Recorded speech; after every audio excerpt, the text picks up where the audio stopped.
You say, okay, I have a lot of money, but you have no money unless you take profits.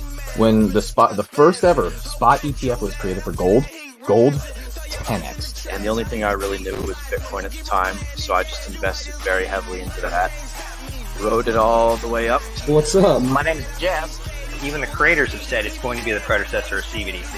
What that taught me was that I need to be self-sufficient. A solid DCA investment strategy, and pretend the red sell button doesn't even exist.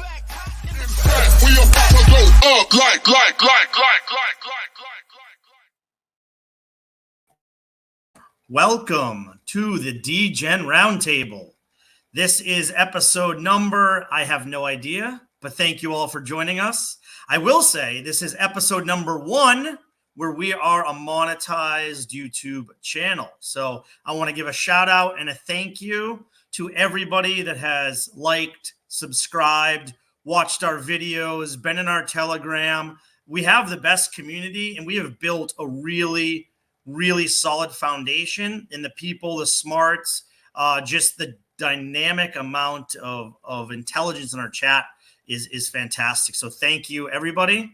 And we really want to, so we hit 500 subscribers, and within 2 days, we went from 500 to 600.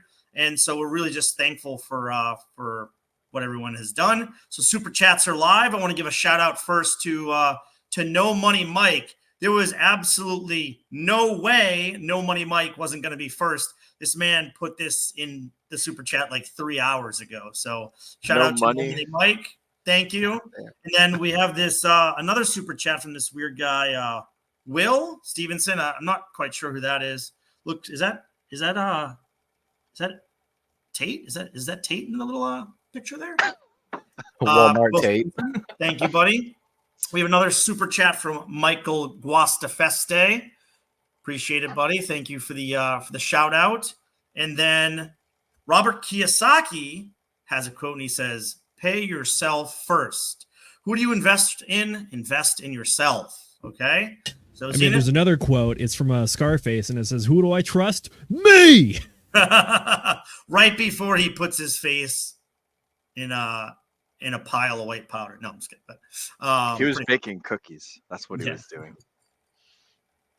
So no, thank you all. Honestly, the success that this channel has had in a short period of time, in my mind, is rather unprecedented, especially in a space when we launched in the middle of a bear market.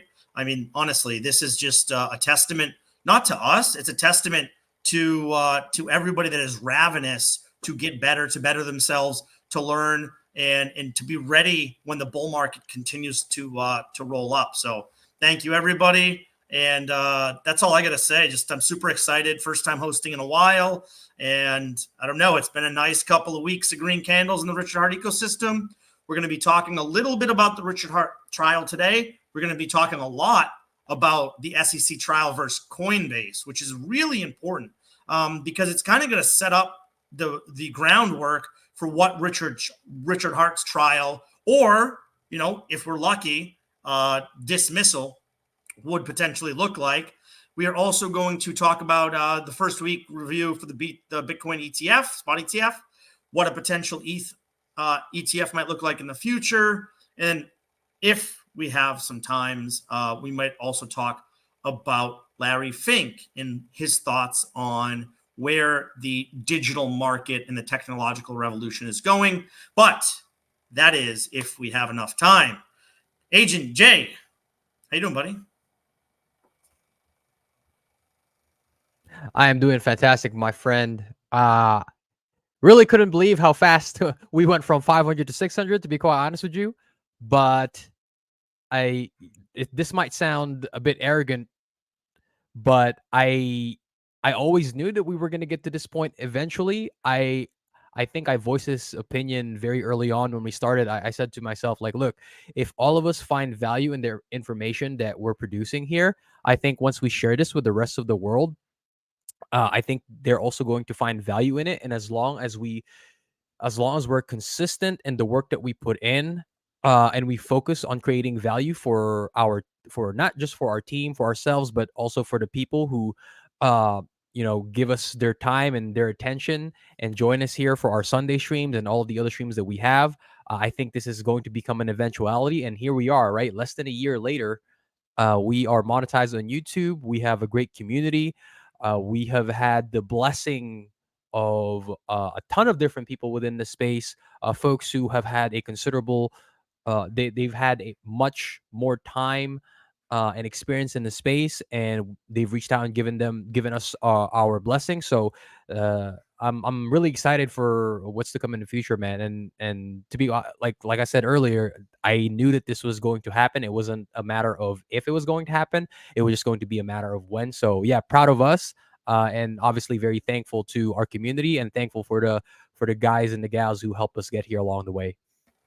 Yeah, Jay, it's a good point. And, a few of the things that are really interesting early on, I remember doing episodes like 3, episodes 4, and it's like, most podcasts, over 90% of podcasts don't last more than 3 episodes, right? So we get past 3 episodes and we're like, yes. And then, from there, right? So that, I think there's about 2 million podcasts so 1.82 million, somewhere in there quit. So then you have about 10% left, so maybe around 200,000, and then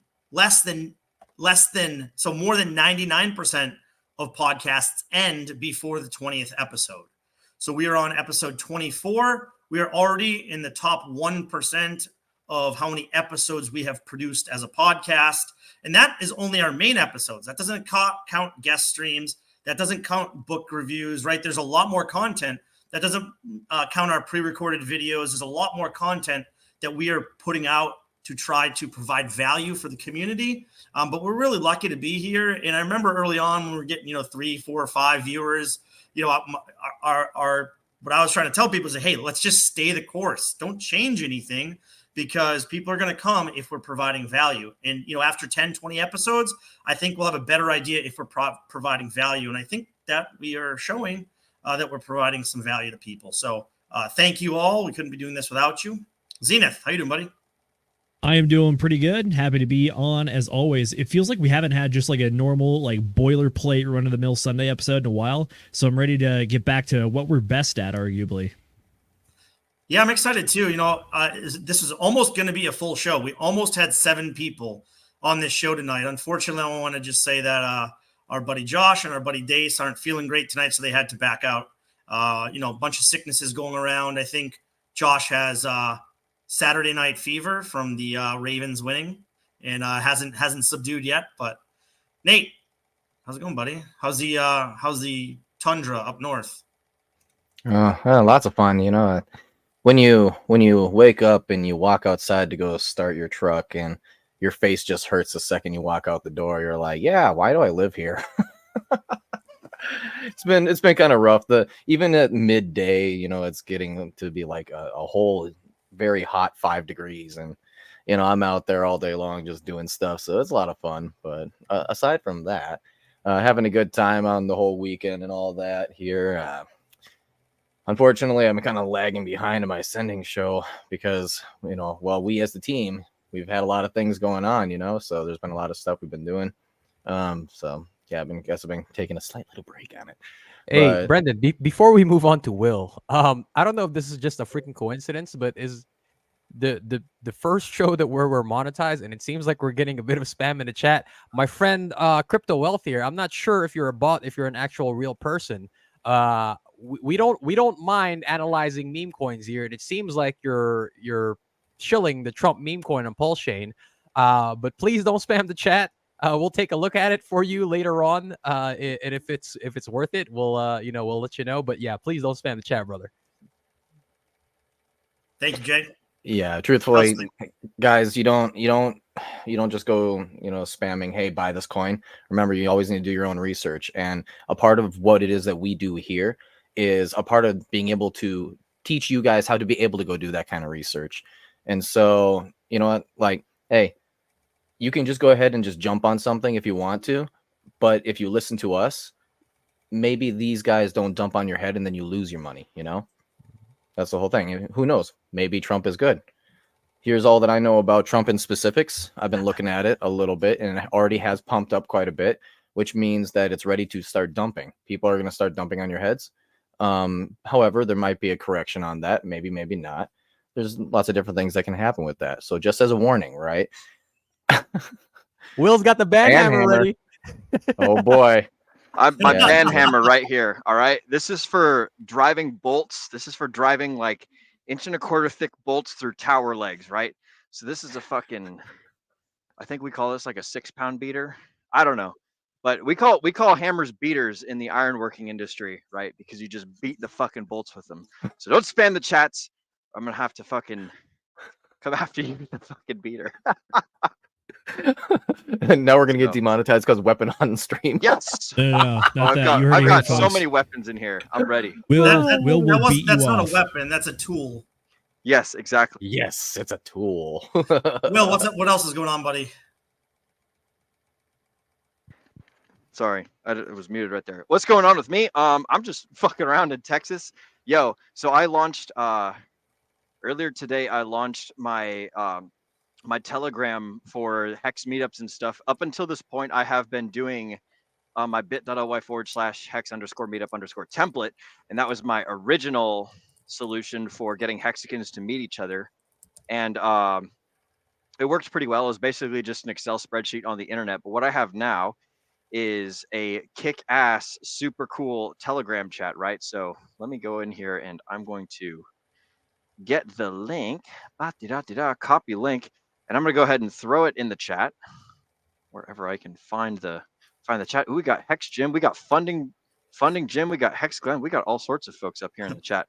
But anyways, can we put up Russ's comment? That makes me Russ's laugh. comment. Peter coin launching soon.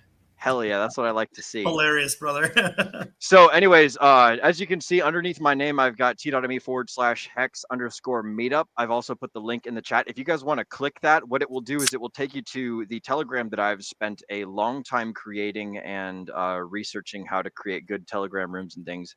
And essentially what it is it's a template place for Hexicans to go around and meet other Hexicans. So what you do is you go into the Telegram.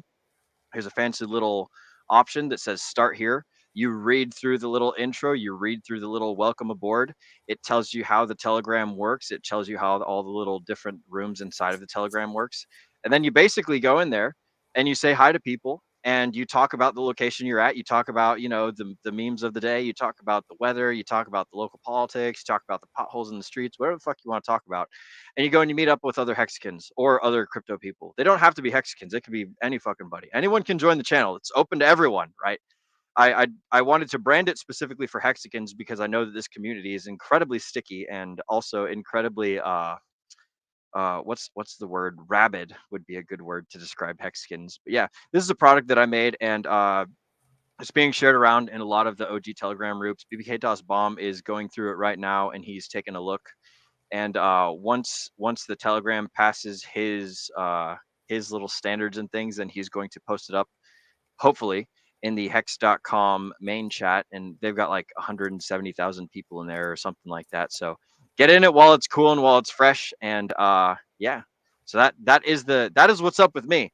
Is I've finally got my super cool product launched and it works pretty well and it's going great and I fucking love it. So that's what's Congrats, up. Will. Thank you. Thank you.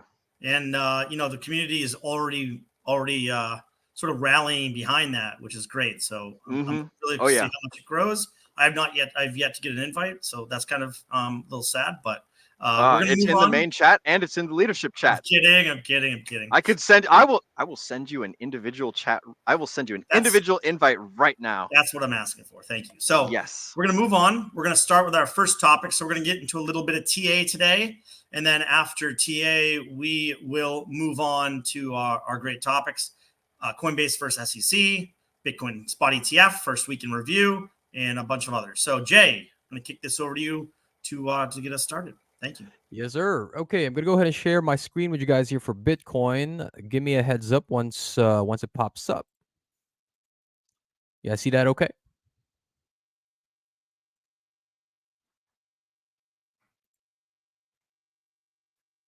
You guys see that? Okay. Yes, sir. Wonderful. All right, let me go ahead and switch over to my weekly chart here real quick.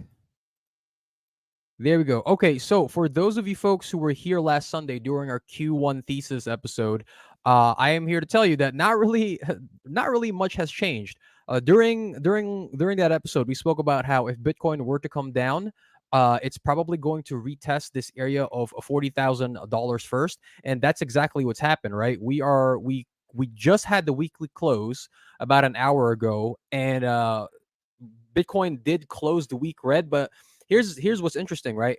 That weekly close is this doji candle over here, right? Which means that there is a considerable amount of indecision in the market because the bulls tried to push it up, the bears tried to sell it back down, and everybody just ended up in the middle. This is actually also reflective of the Ethereum chart as well.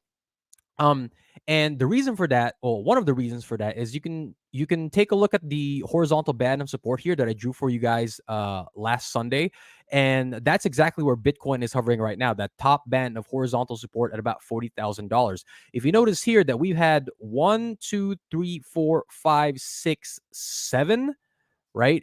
We basically had 7 weekly closes that every single time price has been pushed back down, it's either closed right around 40,000 or it's just wicked at around that $40,000 level. So this is kind of giving some credence to what I've been kind of harping on over the past 4 weeks, that if the bears are going to push the price down, they're going to have a considerable they're going to have a very difficult time trying to push the price down below $40,000 just because of all of this large band of support here that we have been forming, not just during the majority of last year, but also during the peak of the bull market in 2021, right?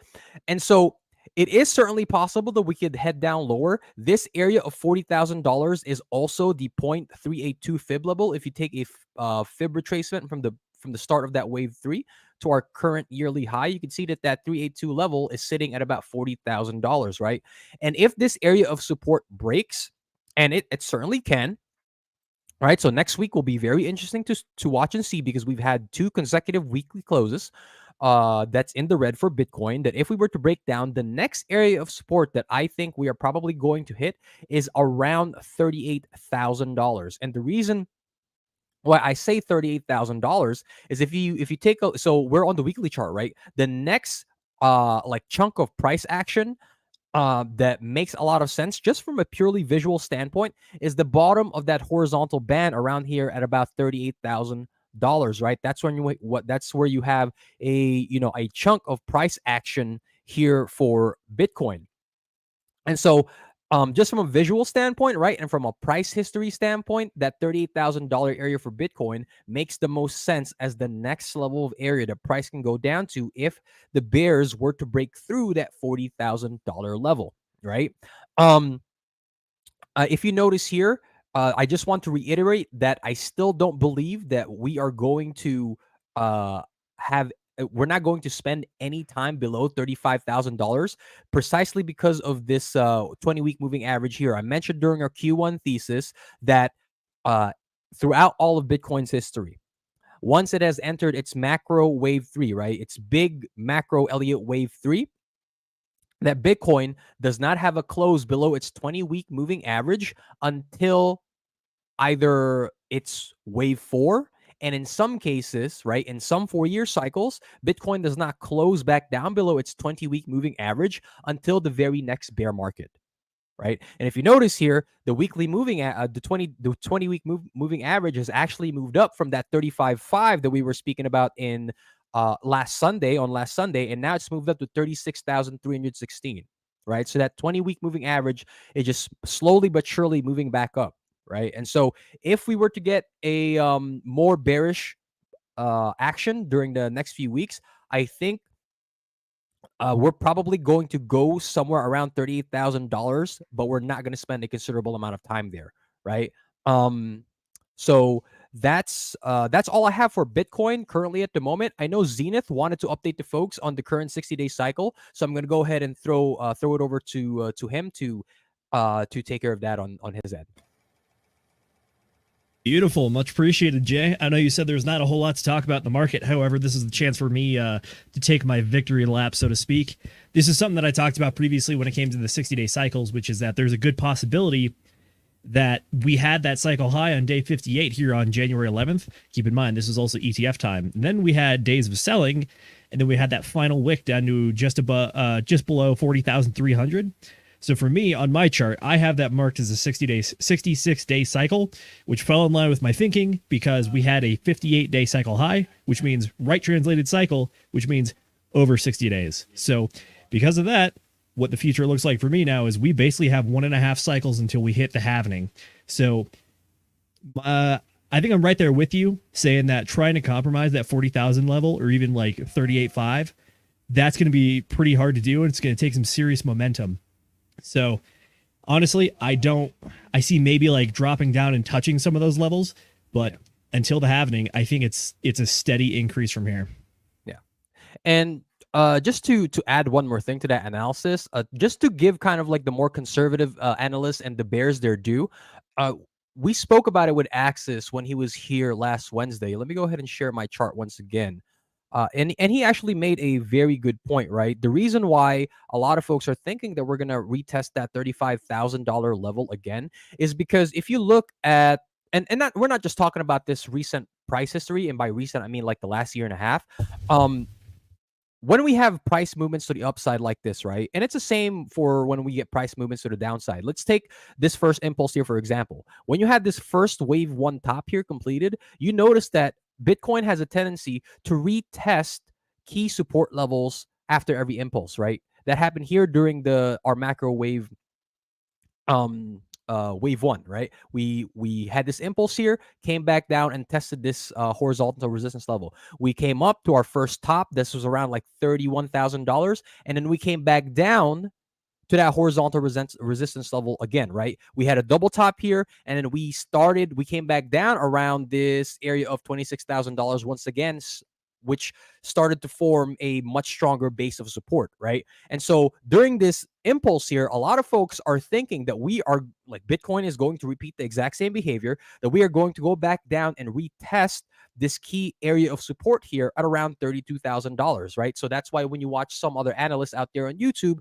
that a lot of them are thinking that we are still going to come back down and retest this level of support, right? And the only argument that I have for that is that if we were to come back down, we have formed a few weeks worth of support around here at this $38,000 area. So it might not come down to where everybody's expecting, like everybody's eye zones in on this area, right? Because on a macro perspective, you see that there's a lot more price action that occurs around that $32,000 area, right? That the area of support is a lot more defined.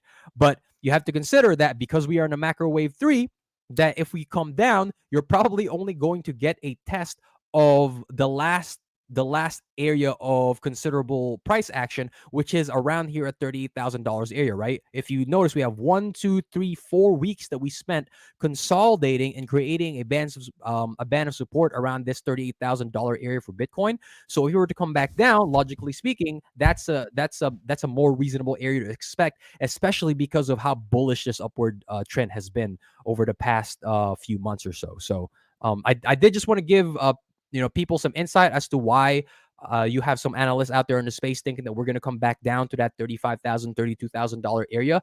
So I just wanted to give them a visual for that. But again, it's like my reasoning is that once the macro wave 3 has started, we don't close below that 20-week moving average. And until that pattern breaks, I'm not going to assume that it breaks, right? So that's why I'm pretty adamant about, prices not coming down to those levels again.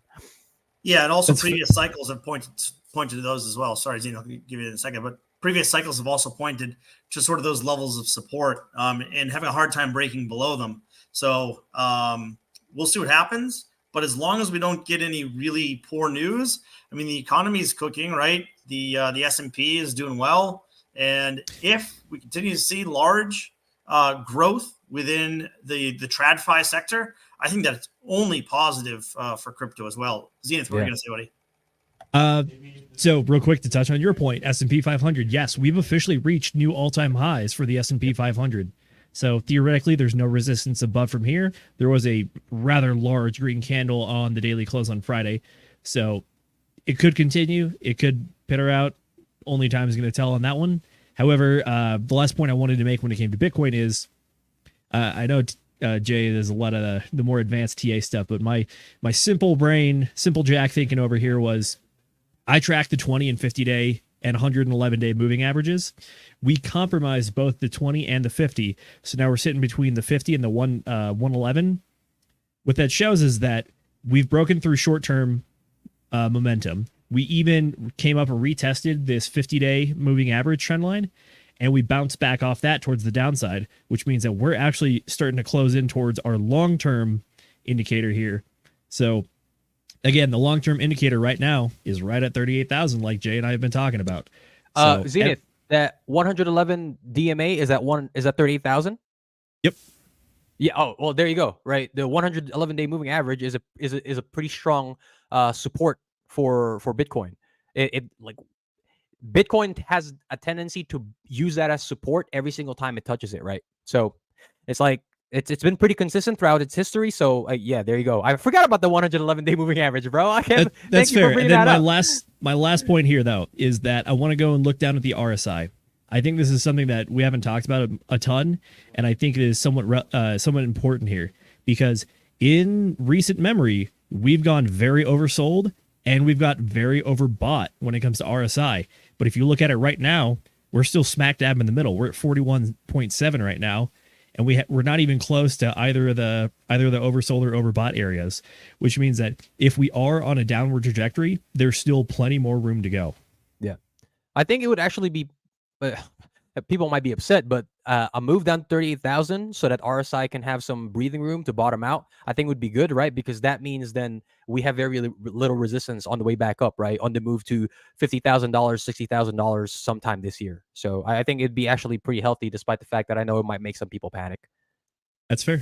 All right. Yeah. Well, I think that's about it for TA. Brennan, we have something we want to highlight real quick. Yeah. Cass, can you bring up the super chat from Funding Jim? God. Woo! Wow. I honestly, we have the best community. Funding Jim, thank you so much. We're glad that that you appreciate the information that we provide in the show. That is very, very, very nice. And I don't know, if somebody wants us to check a chart, I'm not going to say any specific coins, but I don't know if they threw in like a $50 super chat. We might give a quick look to a chart from a meme coin by the end. This guy, bro, he's already selling. I got a chart. I put in a $50 super chat. I would. No chart for you. What do you want? Okay. I was going to say, I would love to see. If Will super chatted, if he wants to take a look at the coin, drop the contract address and we can take a look at it, bro. I will do that. All right. While we wait for that, let's move on to the next topic and we'll get back from there. So Zenith, I want you to take the lead on this one. We have had about 1 week of the Bitcoin spot ETF. We've had a ton of money move in and move out. What do you got? Want to give us a little kickoff there?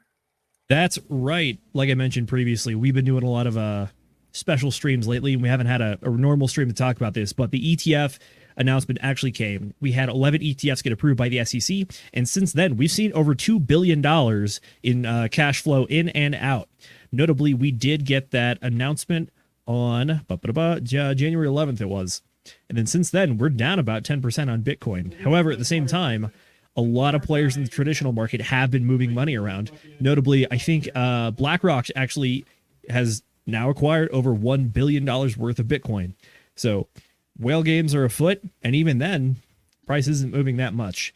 Considering that all of traditional finance just got into the market and we moved 10%, that says something about the depth of Bitcoin in the market and how important the market forces are going on into the future, talking about larger events coming up like bull market, mainly the halving, and then after that, just accumulation covering the course of 2-3 years is finally just going to explode, and we're going to see that hockey stick. Obviously, as Bitcoin runs longer and longer, we're going to get less and less dramatic cycles, but at the same time, it's important to look at. And then, again, talking about ETF news, the next narrative that's going to be driven largely in this space is the Ethereum ETF news.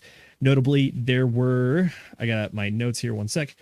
Notably, there was the Fidelity Ethereum fund that was scheduled for approval or disapproval today. However, the SEC actually pushed that one back to March. The next one up is iShares Ethereum Trust, so BlackRock again. Their approval deadline date is the 25th of January. However, if the trend continues, I would bet that the SEC is going to try to push that one back as well. The main narrative with the Bitcoin ETF, we've had this massive news event that we've been looking forward to for like literally a year at this point. So having some breathing room before we actually get an Ethereum ETF makes a lot of sense in my mind. Yeah, and I think it's actually good for the market. You know, we didn't pump after the Bitcoin spot ETF, but we pumped heavily going into it, right? And so as oftentimes happens, you get a big pump leading up to the news and then a bit of a sell-off, which happened. And yeah, so I think all of this news is positive for the market as a whole. Could the spot ETFs keep Bitcoin from being otherworldly this cycle or future cycles? I mean, there's potential that it could hold it down a little bit. Or you could have the reverse effect. It just takes a bit longer for it to take hold, to get its clutches in there, and then it shoots off. So I think as we continue to see it sort of become more and more scarce, I mean, I don't think Mr. Saylor is selling anytime soon. I really don't. No. I don't think, Kathy Woods is selling anytime soon. The people that really are big into Bitcoin aren't selling, so that really brings down the liquidity. And sure, as Mt. Gox sells and things like that, there's going to be people that eat up those coins. I mean, it's just there's just too much good press going on for Bitcoin currently. Yeah, for sure. You know what's funny, bro? So Brendan mentioned our favorite Bitcoin enthusiast, Michael Saylor. That man sold shares of MicroStrategy before he sold any of his Bitcoin. Yo, I was dying when I heard that. I was dying, bro. I was like, wow. You talk about. Here's the thing, right? I think that was the first time Saylor showed, or they like that company sold shares of MicroStrategy in like I think it was like 12 years or something. So. I mean, you talk about true hodlers, bro. Like, yes, he sold shares of his company before he sold his Bitcoin, but it's like 12 years, bro. Wow. That's like true hodling right there. Like that. You talk about time in the market. The man's walking the walk. He's talking about if you sell everything you own to buy more Bitcoin, and if you have a family business you love, mortgage it so you can buy more Bitcoin. The dude is literally selling parts of his business before he has to sell Bitcoin. So hats off to him for actually putting his money where his mouth is. Yeah. Have any of you seen those commercials? The fake AI commercials on YouTube? No. Yo, drop a link if you can find one, man. I want to watch. No. These. It's terrible. It's terrible. But he literally says, "Oh, I'm Michael Saylor from." Yeah, and it's if you go and you watch, like obviously, they have commercials going crazy, but he literally says it's literally if you with this QR code, if you scan one and send 1 Bitcoin, we are going to celebrate this ETF thing by giving you back 2 and you can double your oh my god literally what that is. And it's an AI deep fake, and they're doing it with Cardano. So perfect. Soul. What was the other one? I think the other one was Polymatic. They're doing it with that one as well. I'm like, wow, that's wild. The future is going to get wild, beautiful. And at the same time, just remember, there's kind of nothing new under the sun. People are still just going to try to scam you. Chances are, your wallet's not going to get hacked. You're just going to get tricked by MetaMask support tech helping you when you give them your seed words. Do not, I repeat, do not give anyone your seed words. Also, this is something we talked about RG3 with recently. He was like, yeah, I'm consulting with people, and I tell them to go get their seed words out of the safe and show up to the consultation. They're like, oh, cool, yeah, I got it on my phone. No, don't do that. Don't put it on your phone. Don't take a picture of it. Don't put it on your computer. Pen, paper, no cameras, only eyeballs. Hear me? All right. You know what? We might actually do a security stream someday. We might do a pre-recorded security episode at some point. Did a security stream. We need to do another one. We had the resident expert, Steve Five Keys, who wrote a book called ago, Yep. He wrote a book. Yo, check the I think this might have been while you were in Ireland or something, Brendan. I know that you were away when we did it, but I had a good associate of mine, Steve Five Keys. He wrote a book called like the five securing best wallets of securing wallets. That's what it is. That's right. It's snap. Look at that. Zenith got it on point. Stephen Bates. God, I thought Zenith was gonna drop all the books. Bro. Yeah. This pile's getting big over here.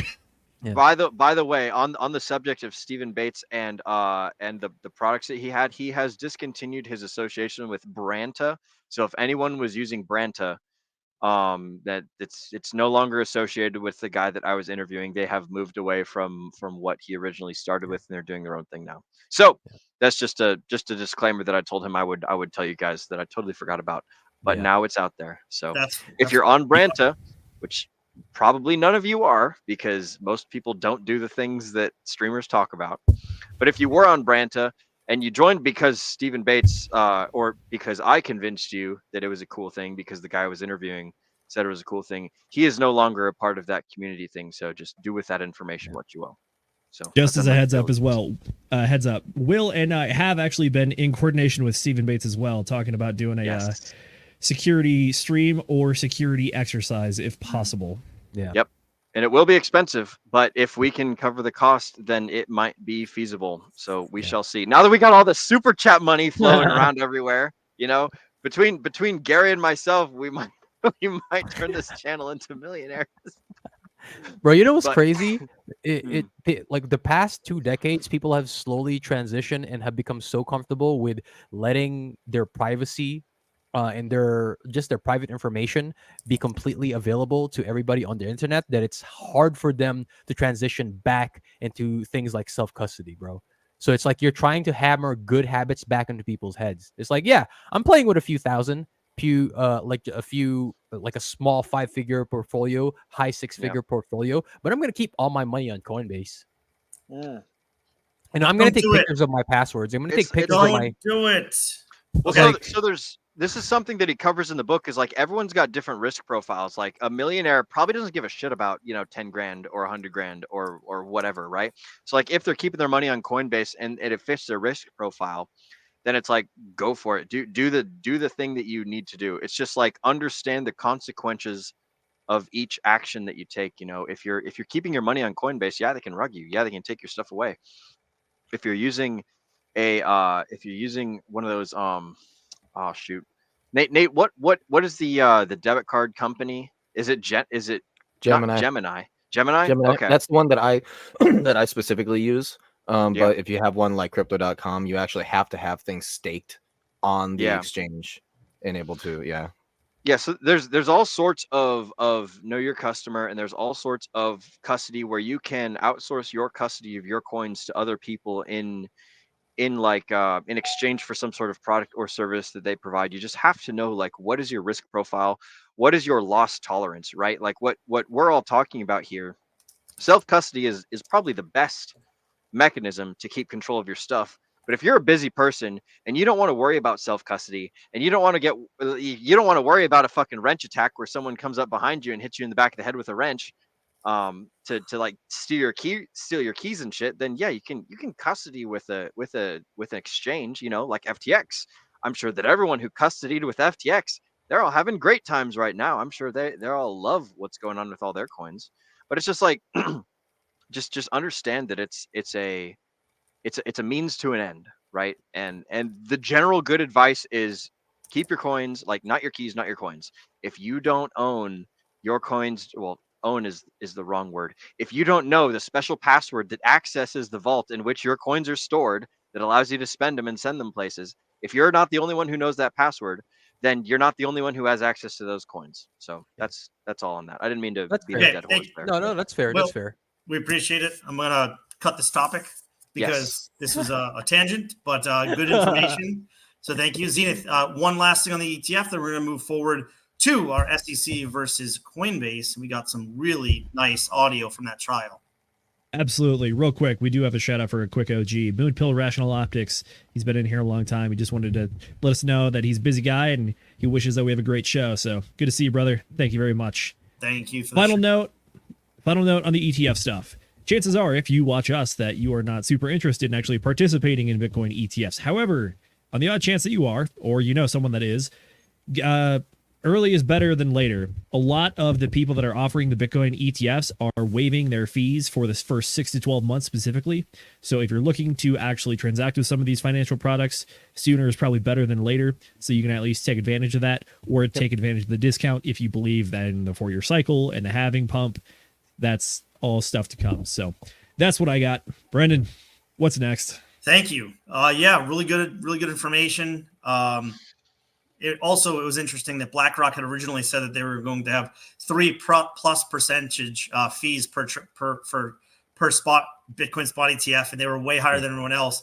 And then they brought it down to like 0.5%, and they're like, okay, yeah, everybody's sorry. settled off around like 0.2, 0.25. So yeah. Everybody except God they reeled it Grayscale, in. I think Grayscale has like they're considerably higher compared to everybody else or something. Yeah. They're like, now we're not bringing our fees down. I'm like, all right, bro. Grayscale's 1.5. Yeah. 1.25. Okay, perfect. So we now have some audio. I'm going to let Jay take lead of this segment from the. So we're going to play some audio from the Coinbase versus SEC. And again, this is sort of pre-trial stuff. Coinbase is trying to get the judge to throw out the case against them. And so this is sort of some pre-questions from the judge before she makes a decision to continue the trial or throw it out. So, Jay, anything you want to add to that, and then take it away? Yeah, this is basically a pre-trial hearing, right? To consider if they're going to go to trial or not, or the judge is going to dismiss it outright. So I will say that I have to give a shout out. We did not consolidate all this information ourselves. All this information was gathered together by PBN, right? He's a great resource on YouTube. He does a lot of crypto news. The hearing was not actually televised or live stream or YouTube, right? It was only a conference call. And so like I tried to get this information myself and I could not find access to the conference call anywhere. So like, thank you to PBN and to the guys and gals out there who were able to get their hands and share this information with the rest of us, because like we only have access to our audio. So we're going to go ahead and go through some clips here just to kind of give you guys a preamble. For those of you who have not been paying attention to the case, this is a very big deal, probably even a much bigger deal than the lawsuit with Binance, right? Is this one with Coinbase, because Coinbase now basically has the greatest market share within the space here in America, right? And so a lot of the things that the SEC, like the accusations that the SEC are levying against Coinbase is very similar to the accusations that they are also levying against a ton of other different crypto companies, right? And obviously one of the ones that we care about greatly here is that case against Richard Hart, right? And so how this trial and how the judge judges this case will probably have a pretty significant effect on how other cases similar to this are going to be tried, right? So we're going to go ahead and play you guys some audio clips here. We're going to have a little bit of a discussion about the content. And then for those of you guys that are curious within the chat, if you have any questions, pop them in and we'll try to get to them to the best of our abilities, right? So first things first, we're just going to give you guys a little bit of a brief intro here about the opening statements of the judge in both parties, just to give you a brief overview of what the case is about.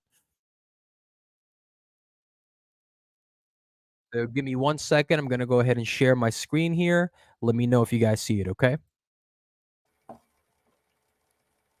How's that look? We got you. Perfect. Good. Cool. Bit more. I believe that Coinbase disagrees with you and says it's not that big a deal. But you've made mention of the uniqueness of it. I'd like to understand why I should care.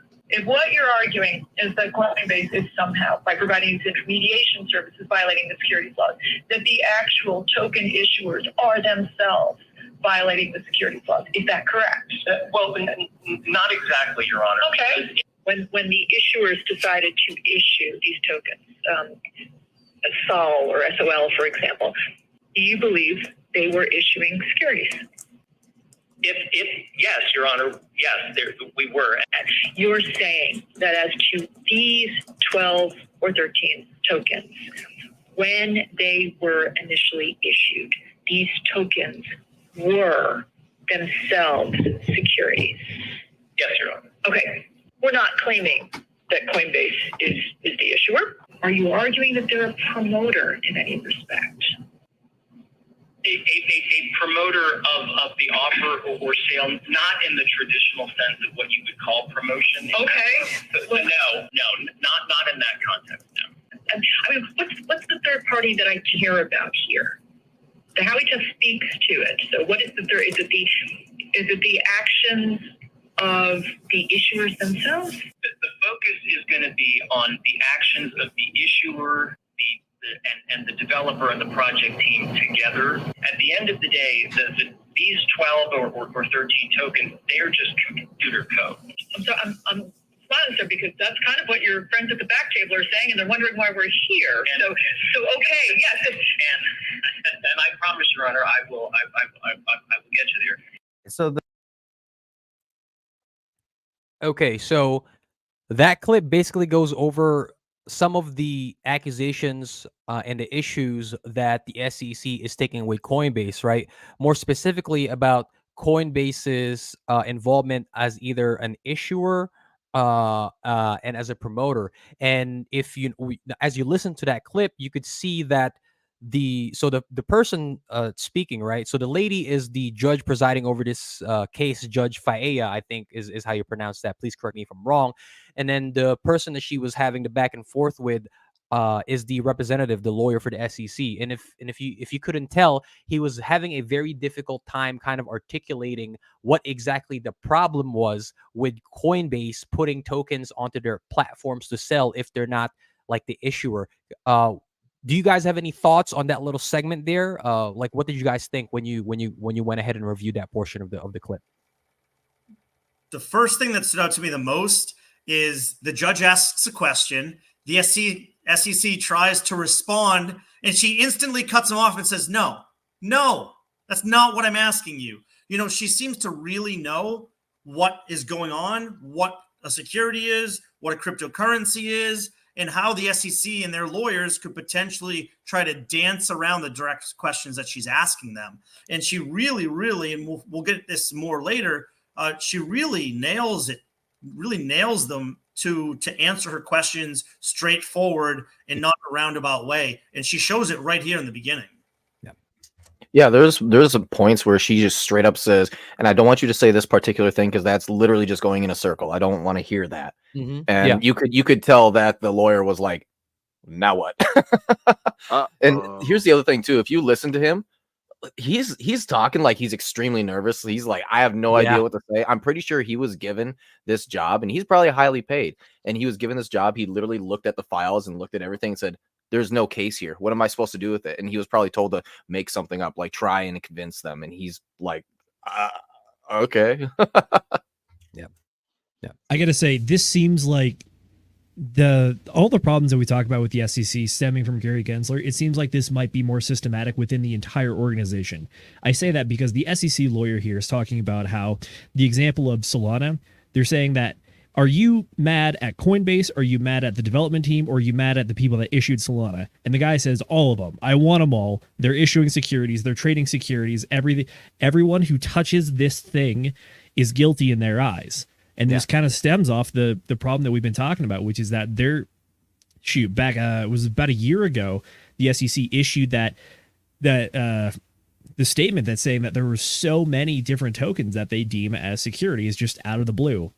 And this seems very in line, which is that everyone is in lockstep in saying that these are all securities. Anyone who touches, trades, or makes these securities without our authorization is on our short list of people we want to go after. Yeah, Zenith. One more thing I wanted to add. Actually, there's a good comment in the chat. Miss McGitta, if you can pull that up. Donald Brandt, you can put that up. 100%. And you'll hear this as we continue with some of these clips. The SEC lawyer is literally like stuttering to try to answer a question. I mean, he's a lawyer. He talks in front of judges all the time, and he's literally stumbling through what he's saying. Yeah. And honestly, it's not a good look for the SEC. And it's really, really good so far for people that are invested in this technology, in these coins. But that's a good comment. Yeah, Donald Brett, it really is. You're onto something here. Donald Brett, you're onto something here. Everything rises and falls with leadership. The leadership of Gary Gensler has been directing people to try to win in court as much as they can, and has a track record of failing. This is more of the same. And everyone is really caught on to the game at this point. So until they change out leadership, in my personal opinion, I think we're going to stay on the same trajectory, which is good news for us, bad news for Gary. Yep. Jay, what you got?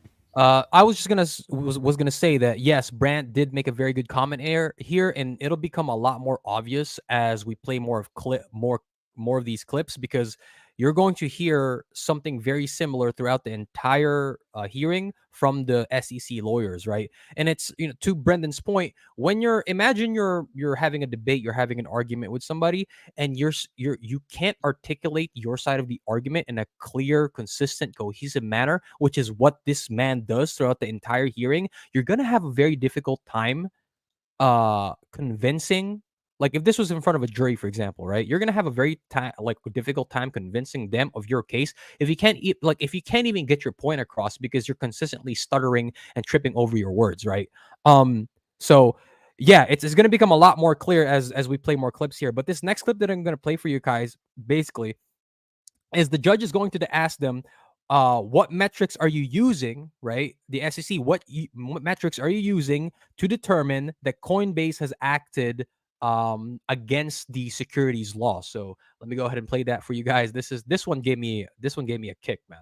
And wants to look at different tokens to purchase and sees one of these 13 in particular as example, they can click on it and they can be linked right there to all of this information, including the value proposition for these tokens based on what these issuers and project team members are doing. So the focus. Okay, but please pause.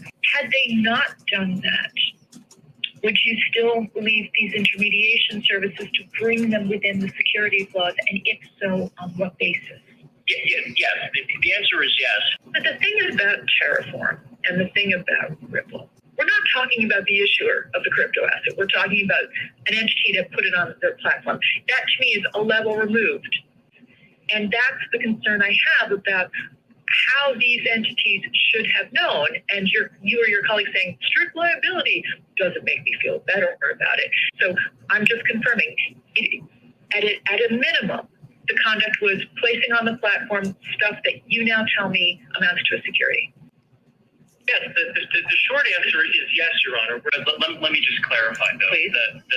The token itself is not the security. I understand that, right? And that's what was it Mr. Hinman or someone else who said that? Someone from your shop who's no longer there had said that. So yes, token alone, not a security. So tell me what makes these the securities. When they buy this token, they are investing into the network behind it. All right, so she gets even more frustrated. That is so weird, man. Wait, so it's a security because you're investing in the network? Well, Okay. that's the claim, right? That's the claim. Like one of the original points was, are you telling me that just because Coinbase placed these tokens onto their network, right, that now they are somehow guilty of like creating a security? And he couldn't even answer that question properly, right? And then he goes on to say that when they buy the tokens off of the exchange, that amounts to investing in a contract, right? An investment contract, right? Because you're now going. The argument that she makes is that you're now going to be like the customer buying the asset is going to be relying on the work of the company behind that specific token. Let's say Solana, for example, for that price appreciation, right? But I think we can all be honest here that people, like when people buy into Solana, they buy it because they see the chart and they see the number go up, right? They don't know who the founders of Solana are. They don't know what the company does. In some cases, they're probably not even going to. They're not going to know what the token, like what the use case for the token is, right? And so it's making that argument, right, that people buy in, like people that buy into the token. Expect a return from the work of the company, making the price appreciate. It doesn't stand on a good solid foundation, right? What do you guys think about that clip in the interaction between the judge and the lawyer? Jay, just to kind of go off of what you were saying, right? So if that's the case, then what he's arguing is that like Amazon's stock is a security, then, right? In what way? Well, it's a security because when you invest in Amazon's stock, you're investing in that company to make gains for you, right? Well, yeah. So isn't that Amazon, exactly what he's talking about with the tokens? Well, no, I mean, correct me if I'm wrong, but Amazon is that's a publicly traded company. That is a security, right? I'm gonna jump in here real quick just to inject something that I think is going to be relevant for us. So, Nate, with your point, yes, Amazon stock is absolutely a security, and the reason it is a security is because of the Howey test. Real quick, for the people that don't know, the Howey test is one of the tools that the SEC uses to determine whether something is or is not a security. So, number 1, is money invested?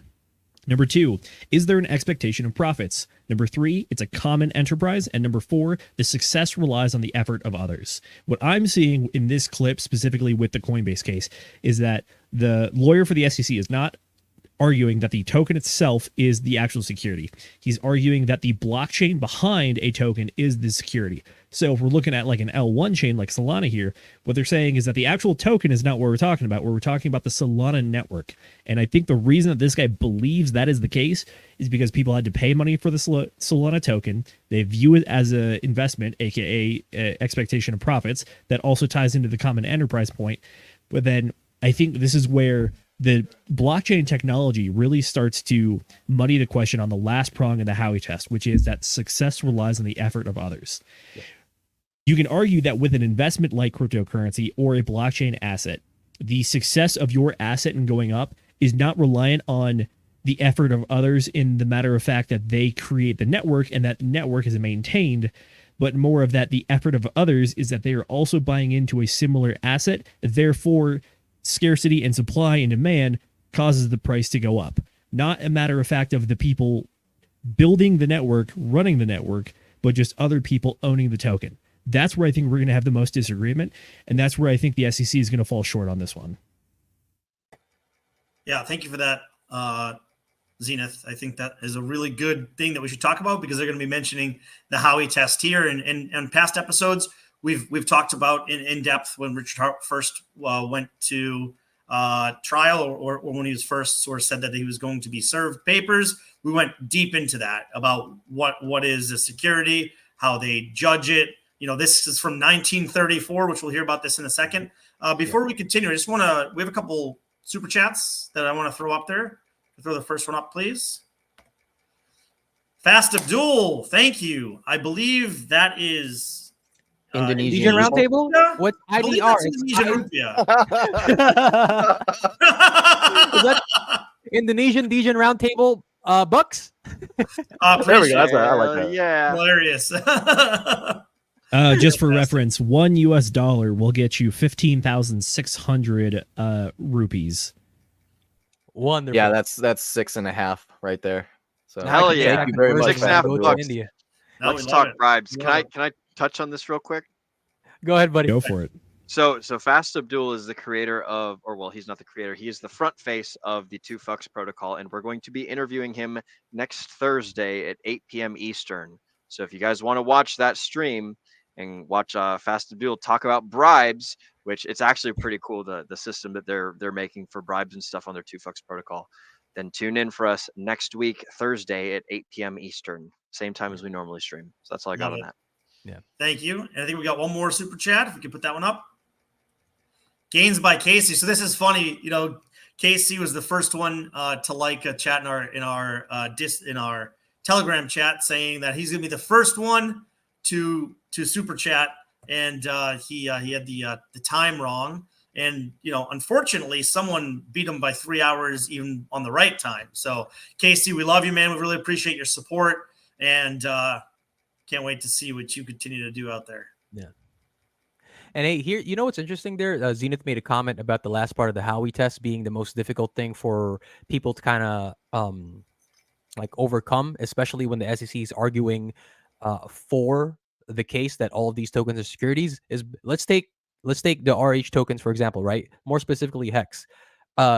When you're interacting with a Hex contract, there's that smart contract is done, right? Which means you're the only one who's interacting with that contract, right? You create the stake when you serve your time. You're the one who ends the stake, and you're the one who execute the contract, and you're the one who mints your own coins, right? You burn your own coins, you create your stake, and you mint your own coins after you have served your time, right? You are doing all the work, and so by virtue of the functions or of the Hex contract, you can't label it as a security because the only person doing the work is you, the individual, right? Richard isn't pressing the button for you. The developers aren't pressing the button for you. Like RG and Axis and SJ aren't pressing the button for you. You're the one interacting with the smart contract. You're the one doing the work, right? And part of that work is serving your time. So, like, even just by that metric alone, it's going to be difficult for them to argue Hex as a security, right? Good point. Should we get to the next clip? Yep. So this next clip that I'm gonna play for you guys actually rolls off of the one that we just played priorly, right? And this one, the judge is basically trying to suss out because she's unclear as to what makes the issuance of the 13 tokens that the SEC named in their case against Coinbase. Like, what about the issuance of the 13 tokens makes them a security in particular?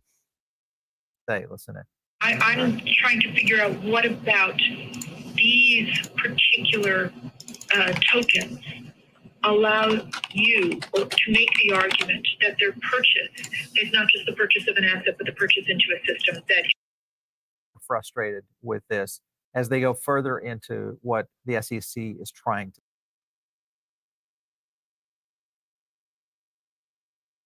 say. Listen in.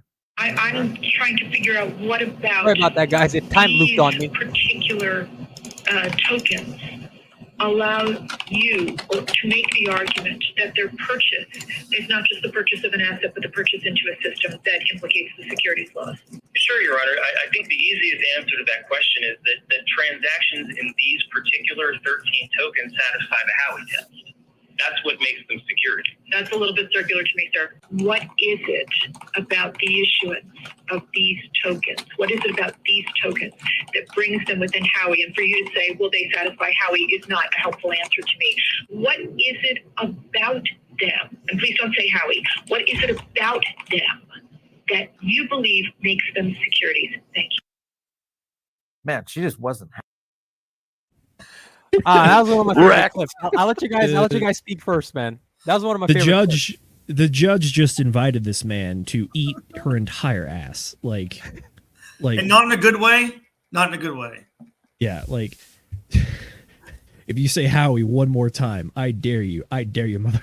Yeah, exactly. And you know what's funny? It's like, literally what she's telling him is, look, I'm asking you to define something without using the exact word to define the word that I'm asking you to define. It's like, tell me not that it is the Howey test, but what about the Howey test does it fall into? Like, why is it? And it's like, it's crazy that an SEC lawyer would come and define something without actually any definition. And again, we're going to get worse and worse, but she continues to hold their feet to the fire, and I love it. She's really strong. Someone said it, I think Megan said in the chat earlier, really assertive. And you'll see, like, she really understands this topic extremely well. And I will say, some of these judges in some of these crypto cases are really giving me some hope in our justice system. Because I know there's a lot of judges out there I don't agree with, but there's some really strong, smart judges that are dealing with these cases, and it's great to see. You know, bring it back to go for it, Nate. So the thing, maybe a little devil's advocate, right? And I think I already know my own answer, but how about this? So the idea is that a certain individual or maybe team of individuals creates a blockchain, right? And then they create tokens off of that blockchain. And then from that blockchain and those tokens, then an exchange are going to pick those up and then do work for you, so that way you're able to push buttons and receive coins, right? So what's the difference between that and something like, say, E-Trade or whatever,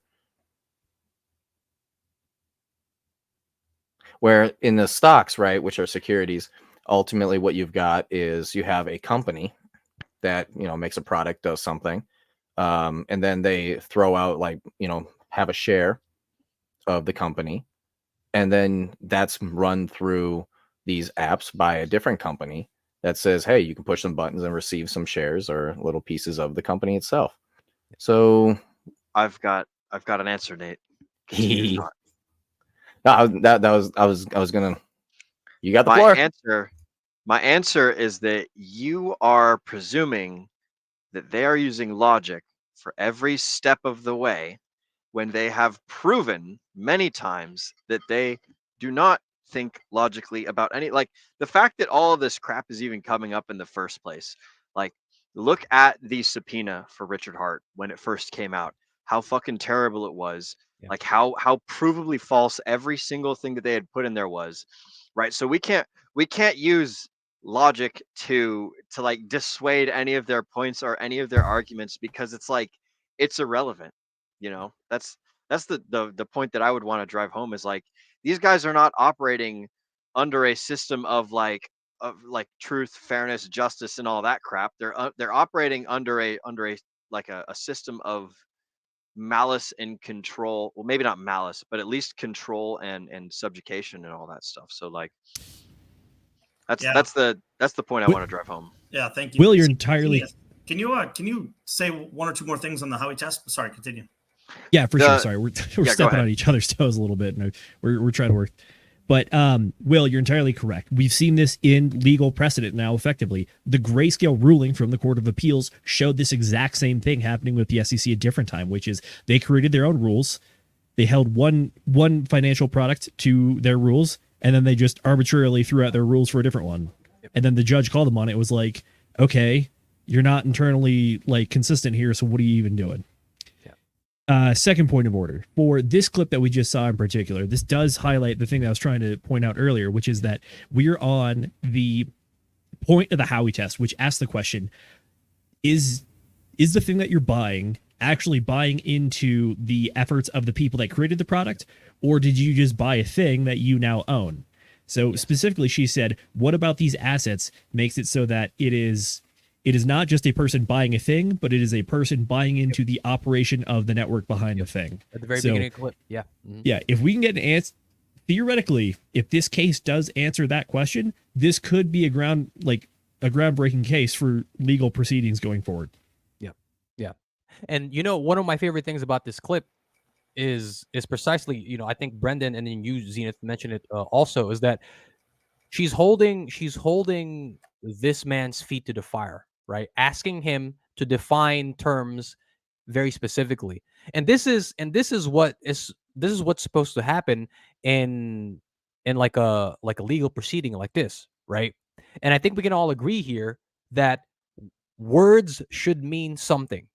Words cannot constrict and expand based on how somebody feels about that specific word, right? That's why we have a judicial system. They have to define things specifically, because otherwise people don't know how to act. People don't have any guide rails or guidelines to follow.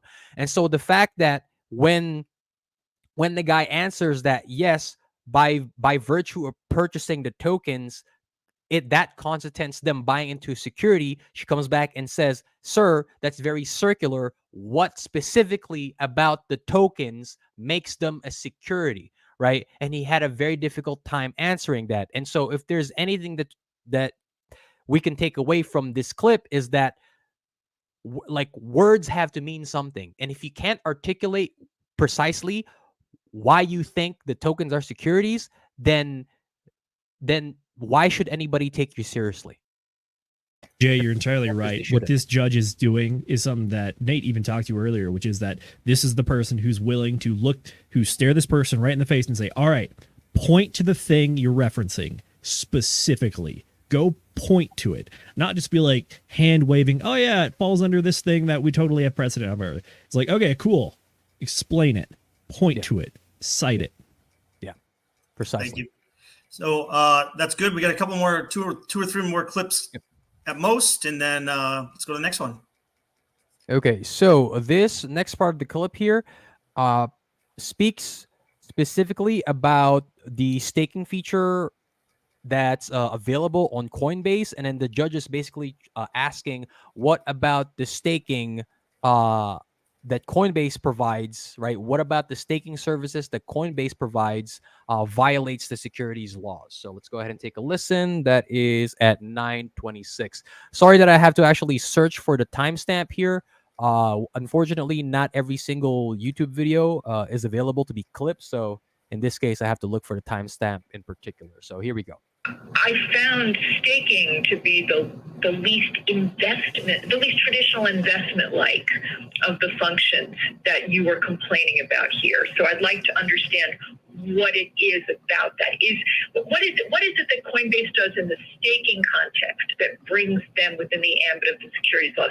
What Coinbase is doing is taking an established technology and building an enterprise on top of it.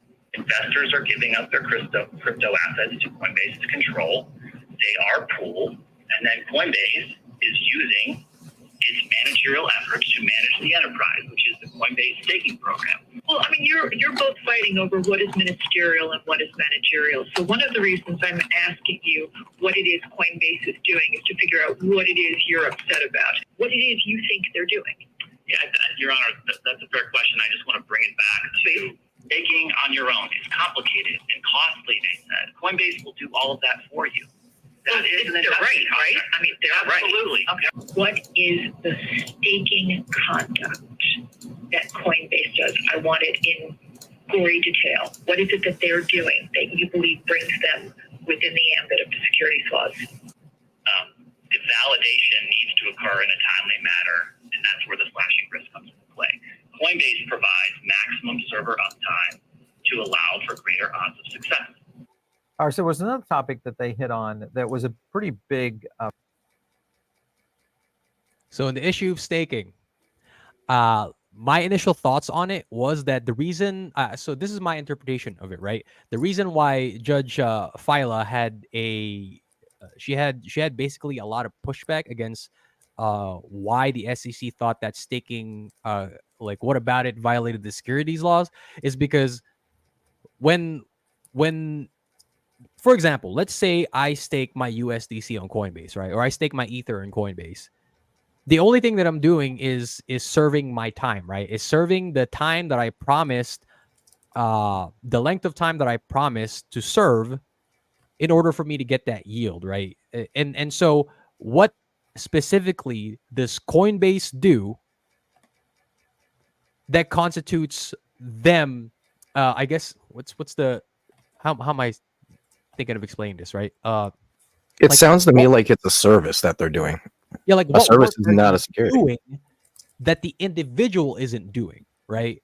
Like what work is the individual outsourcing to Coinbase, right? Is I think my interpretation of that particular area there.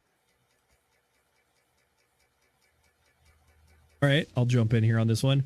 I think key point of order here is that managerial efforts is an actual legal term that is being used by both the lawyer and the judge in this case. Specifically, again, it goes back to the Howey test. Managerial efforts is one of those things that you can use to prove that the success of the underlying security relies on the efforts of others. So in my mind, what I heard there was the SEC lawyer kind of like conflating two different things and thinking it was the same argument. They were saying that they advertise that Coinbase advertise staking, saying that staking is hard, let us do it for you, as sort of like some sort of financial advisor kind of thing, saying that they're going to take care of strategy and they're actually going to make like gray matter decisions that you are not making on your own or maybe not capable of doing. However, which is not the case. Correct. Especially considering that the context of this argument is talking about staking, which is that you lack the foresight to stake on the blockchain. Therefore, you're going to stake on Coinbase and it's entirely different. It's like, okay, so what that then asks another question, which is what's the difference between staking on the underlying asset versus staking on Coinbase? Because if it's pretty much the same thing, then that would mean that you're trying to ask the question is Coinbase offering a new thing through staking that they have not offered already? The idea here is that if you stake through Coinbase, they have custodial access to your crypto. That already applies to everything else that goes on Coinbase, including using things like, I don't know, Bitcoin, which is not a security officially stated by the SEC. So if Coinbase can custodially hold your Bitcoin, and that is not considered security efforts effectively, then why is it that staking now suddenly crosses that line when they're doing the exact same thing for you? Yeah. The easy way to explain it basically is like Zenith said there. If you don't have an issue with Coinbase just like holding somebody else's Bitcoin, right? then why do you think that staking on Coinbase constitutes Coinbase having expending managerial efforts behind the staking protocol, but you don't apply that same reasoning to them just like custodying your coins? For sure. I'm going to wrap my stuff back to the managerial effort things as well.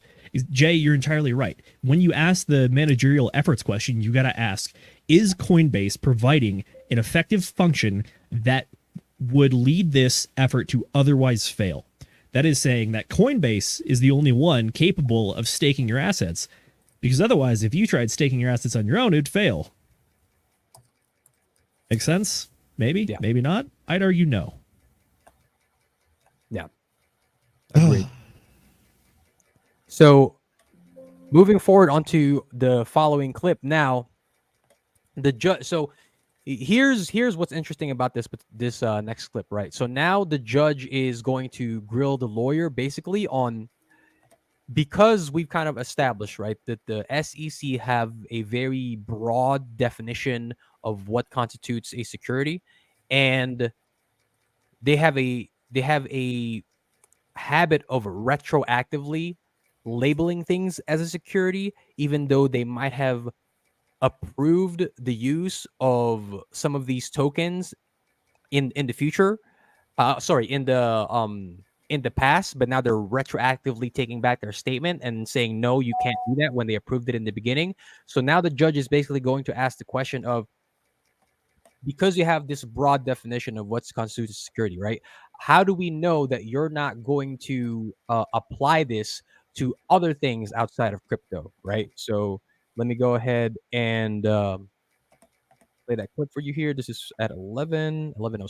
Okay, 1 second.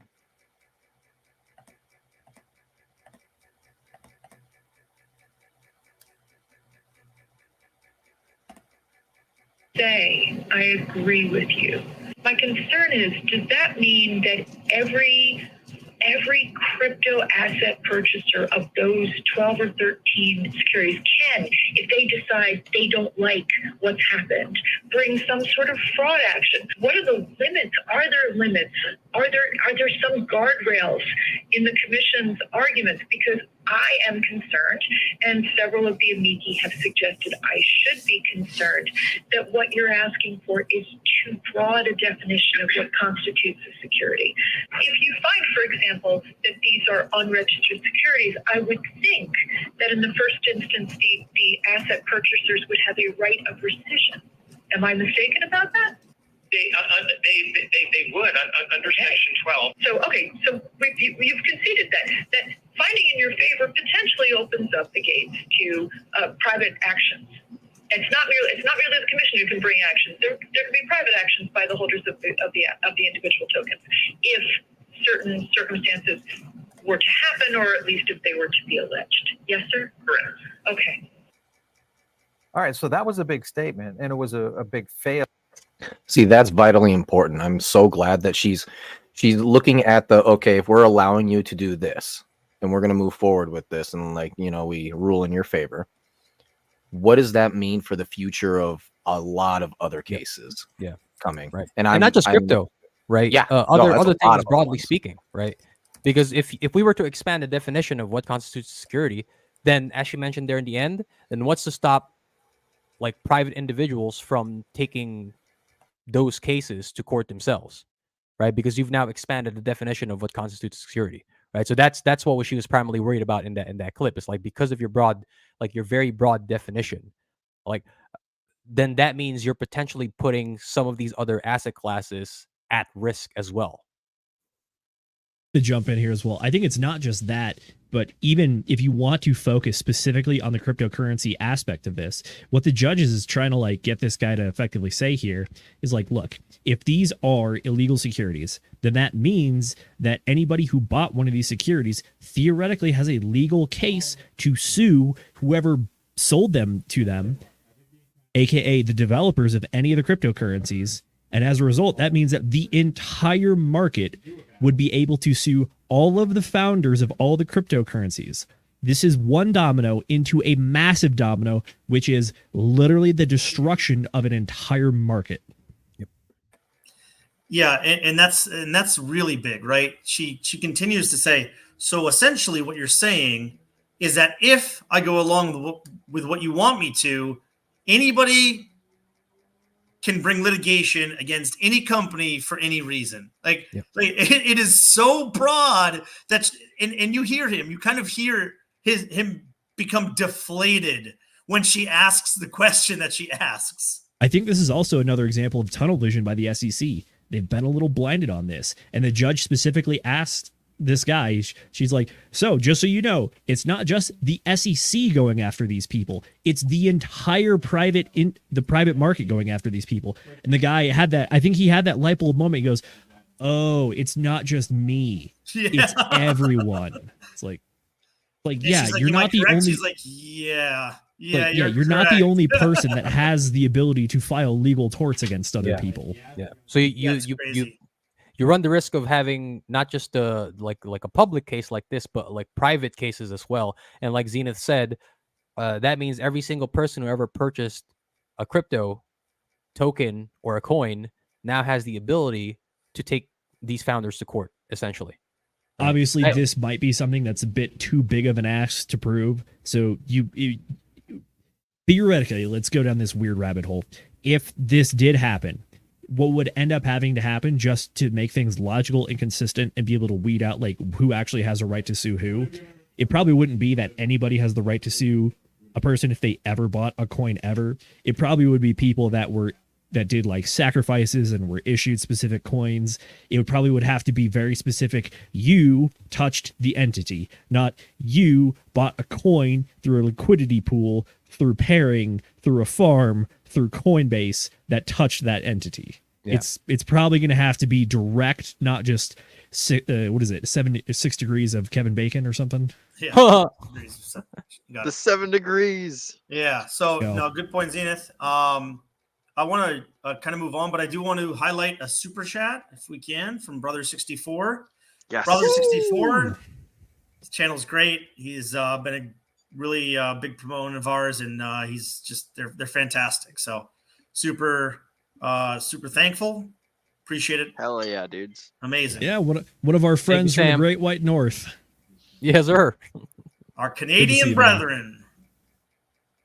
Yeah, and just to kind of tack on what Zenith said there, logically, that's how you would approach it, right? You would have to have very strict guidelines on who can bring private action against these specific token founders, right? But if you go back to a clip that we played earlier, the lawyer mentioned that by virtue of you purchasing the token off of Coinbase constitutes you purchasing into an investment contract, right? So the judge, the lawyer there actually disagreed with what Zenith proposed, because he says by virtue of you purchasing the token constitutes you purchasing into an investment contract. So, but Brendan, did you want me to play? Because let's go to the next one. We have one more that we'll talk about, and then maybe we'll go to Coinbase's closing arguments. We probably won't touch on that too much, just because we have some other things we want to cover. We want to get to the Richard Hart trial after this one, so definitely you guys want to stick around for that. Yeah, and this last clip that I want to play for you guys actually ties into Russ commented here, and then he says there's the issue of baseball cards, right? Like what's to stop them from saying that collectibles like baseball cards are not securities, right? That you're not buying into an investment contract by buying into a baseball card. And this last clip that we're going to play for you guys actually tries to answer that question, because the judge also asked this question as well. Or Beanie Babies. Yeah, she brings up Beanie Babies also, right?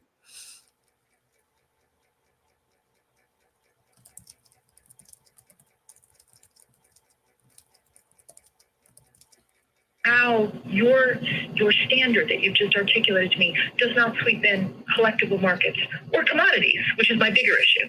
We are not contending that collectibles are secure. No one is actually suggesting that you are. We're all just afraid that you have so little limitation on your standard that some really thoughtful attorney is going to bring the Beanie Baby class action. Even now, you can forswear it right here. That doesn't matter. I care about how I know that your test isn't going to implicate either collectibles or commodities. So if you buy a baseball card, for example, you're not buying into the baseball card player enterprise. Collectibles have, their own value. There is no way for somebody to make a baseball card more valuable. It can't be done. In certain collectibles, I would have thought that akin to the burning that one has in crypto assets, you could have a limited edition figurine, or you could do something to limit the distribution of something, and that would increase its value.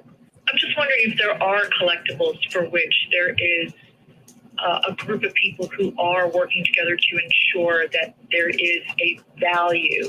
It's almost, you don't want to dilute the brand, as it were. Sure, Your Honor, there is that possibility. Yeah, this gets into There you go. Right, fantastic line of questioning there from the judge, because the lawyer says when you buy into a baseball card, you're not buying into like the player's enterprise, right? And there's no way to increase the value of that card. Well, what if you had a player who started off as a rookie? Everybody kind of passed him off. He really worked on his game, and then he won a championship, right, during his rookie year, right? So technically, he put in the work. He autographs the card. That card's value goes up in price. Right? Well, So see, there's the question right there. If he autographs the card, now it's a security. The card, right? That's the work of somebody else, right? He put in the work into the training, right? Improving his game, winning that championship ring.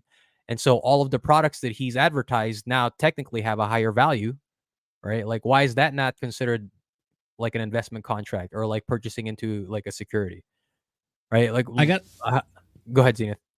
I was going to jump in here and say that after listening to all these clips, you can definitely tell that Judge Fela is like a very good legal mind. Because the thing that she talks about in this clip is the limiting principle. You can't just create rulings and rules that have no limiting principles. There has to be a clear delineation where something starts and ends. That's how we determine liabilities and whatnot. And in this case, she makes a very good point, which is she's saying to this SEC lawyer, like, hey, are you claiming that these like baseball cards are collectibles? And the guy's like, no, I would never do that. Like, that's not what I'm asking. And she goes, yes, you wouldn't, but somewhere else down the line, based on what you're asking, can do exactly that, because there is no limiting principle. Like you said, there's no delineation. Correct. This is honestly excellent logical like reasoning by the judge, especially for legal matters like this, because when it comes to legal matters, you can't just look at the person in front of you and look at their intent. You have to write a law that can be interpreted by everybody so that everyone has an even playing field. When you do that, that allows everyone to operate in the clear so that we know what's going on. You can't issue rulings for one person and then not issue rulings for Grayscale. Yeah. And like you mentioned, right, the law has to be able to be interpreted by everyone who sees it in a consistent way, right? You have cases like this, well, not like this, but you have like legal proceedings where both sides are trying to argue specific nuances about the interpretation of one specific thing, right? And that's very hyper specific. So if you're like the SEC, where you're not creating guidelines that delineates whether something is a security or not, right? In this case, within crypto, then it's like you're taking shots in the dark, because you have no rails, you have no guidelines.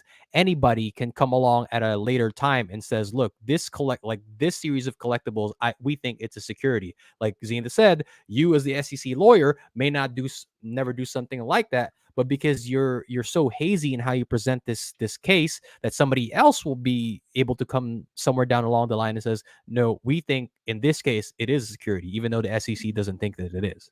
For sure. I'm going to add this on here just as one more point. Sorry. They didn't outright come and say it. However, this specifically applies to NFTs on the blockchain, which is that what are NFTs? They're collectible and tokenizable assets, not just a piece of art, but you could theoretically tokenize anything. Like, I don't know, the deed to a house or the rights to owning a stake of Hex, a Hex stake instance, for example.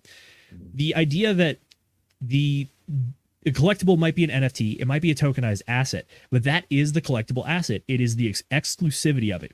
It is the fact that there is a finite amount of baseball cards, and there's a finite amount of baseball cards that are signed by Barry Bonds.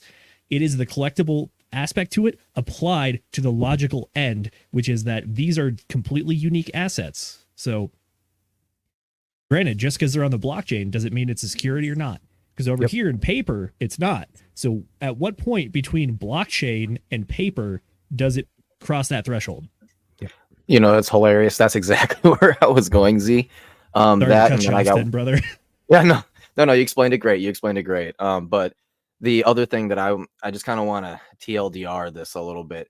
What they're getting and the problem that they're running into right now is they're running into not quite understanding exactly what crypto is.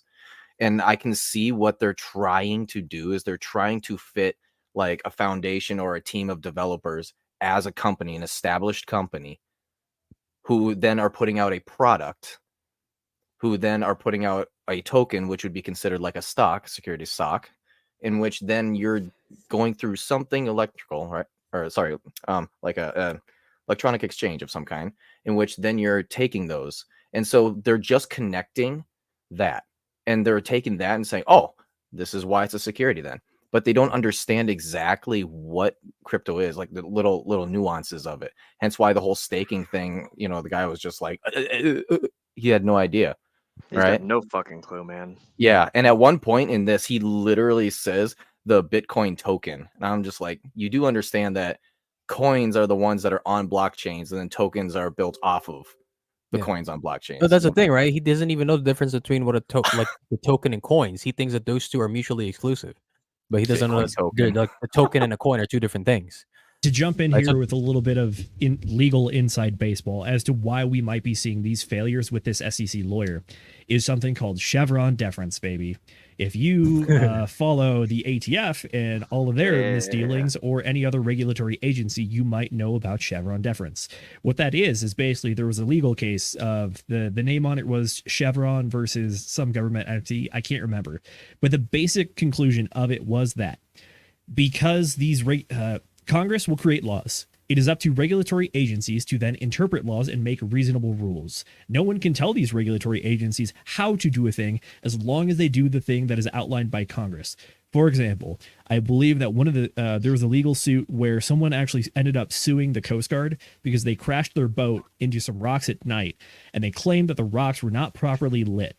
It was at this case where the judge ruled that the Coast Guard at some point did put a singular light out there, and that they did not have any specification for how to light it, but because they are the ones that are in charge of the lighting, it is up to them to deem what is reasonably lit or like what is reasonably marked. That ties into the Chevron deference thing, which is that in this case, the person said, hey, Coast Guard, you didn't properly light this thing, therefore I ran into it. And the Coast Guard said, no, we did light it by our own standards that we deem to be reasonable. So when you see something like this, what you see is that the SEC might be operating in this mindset of that as the regulatory agency, what they say kind of goes, but they're bumping into new space where they actually are getting court challenges against this now, where the courts are actually bumping into the SEC and saying, okay, there's no specific guidance on how to do your job, so we're going to come in here and make sure that you are actually doing reasonable things. This is actually one of the things that's coming up right now in court cases with the ATF, theoretically, is that the Chevron deference case could honestly in the next decade either get extended or overturned, or there could be some new interpretation. Yeah, very good point there, Zenith. I got some deep in the weeds. Yeah, no, I mean it makes a lot of sense, and we're not going to have time to play it, but further along the show, PBN actually brings up an interaction that the judge had with Senator Lummis, right? And the SEC lawyer basically said that a senator's opinion about a thing shouldn't have that much weight into how we proceed with this case in general, right? And then she said something along the lines of what you said there, Zenith, and that because we are kind of like in this new territory, we have to create some new guidelines for crypto, because unfortunately, if the past year or so hasn't made it very obvious to everybody that there are tons of these cases that the SEC is trying to levy against all of these different companies, because a lot of the rules that we have in place now leave a lot of things to be desired, right?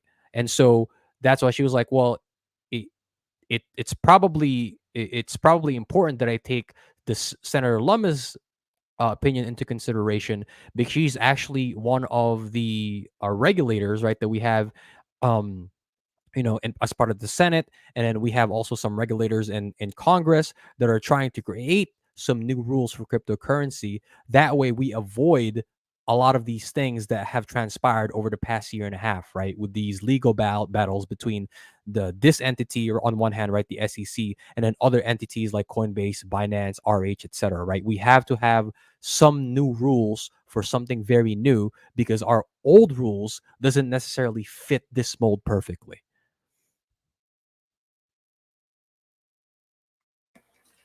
Good points. So, anything else before we move on a little bit? Yeah, shout out to Crypto Sloth. He should probably get his affairs in order before the SEC comes after his collectible of the one token. Those NFTs, they're securities. Not even that, but he made a collectible cryptocurrency because there's one token. Yep. One of one. And guess what? Guess whose idea that was? That came from one of our shows. I think, was that Will? I think Will asked the question, what is the cryptocurrency with the smallest supply? And then Sloth said, hold my beer. Yep. He would have made it. Supply of one. I don't want to clog up the show, but yeah, that was essentially it. What do we got next, Brendan? Okay, so we're going to roll into the Richard Hart trial a little bit. So in this past week, we had the SEC actually read a letter to the honorable judge of the case, and Judge Carol Ann Bagley it's interesting because, and actually I could share my screen here. Give me 1 second, because I think this is kind of interesting to show you all. But the judge has actually presided over an SEC case previously. And, so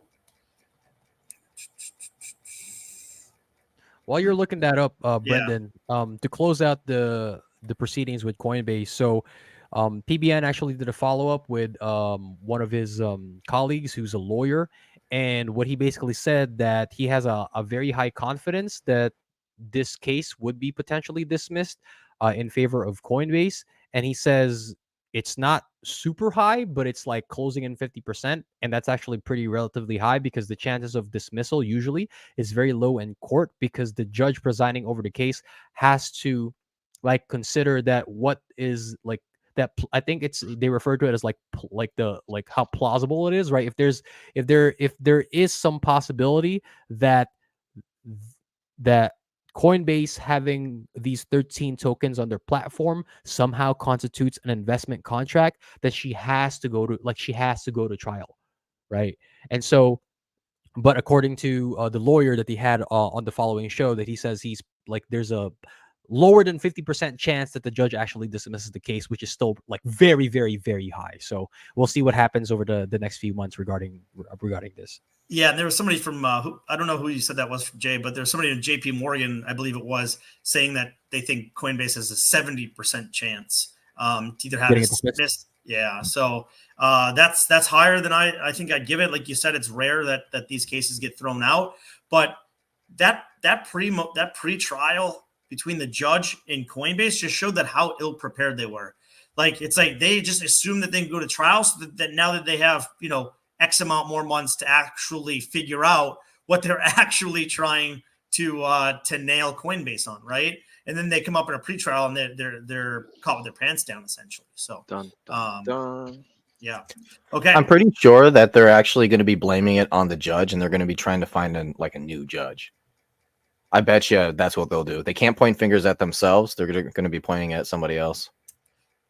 Okay. Imagine if they try to cherry pick a judge for them. I don't know how successful they are going to be doing that, but we'll see, man. Nate's not entirely wrong here, which is that sometimes In a cherry pick? it's not. Well, it's not just that, but it's also not. It's not about the arguments of the fight that you're making, but sometimes it's about how you pick the fight and where and when. Yeah.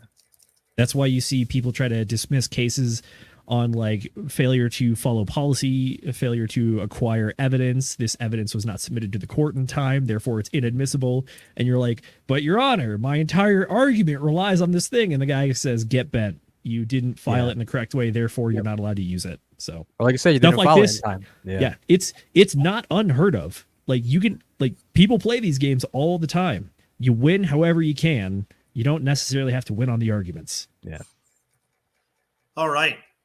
Really good conversation. Honestly, if we can throw that link in the chat one more time for the full video of that, that would be fantastic, because I think it's worth people to listen to the clips that we weren't able to get to, and especially the closing comments by the Coinbase lawyer. Holy moly, was that fire. I wish we had time to play that, but I want people to listen to it. So that was super, super fire. Thank you, Ascending Man. Okay, so if you can see what I have pulled up here.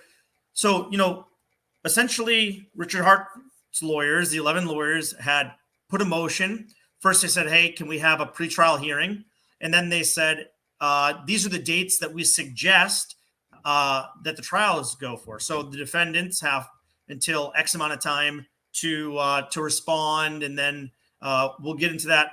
But so they laid out trial dates. But interestingly enough, the SEC decided to write a fairly long, or nearly 3-page letter to the judge saying why they think that the case against Richard Schuler, aka Richard Hart, should not be thrown out.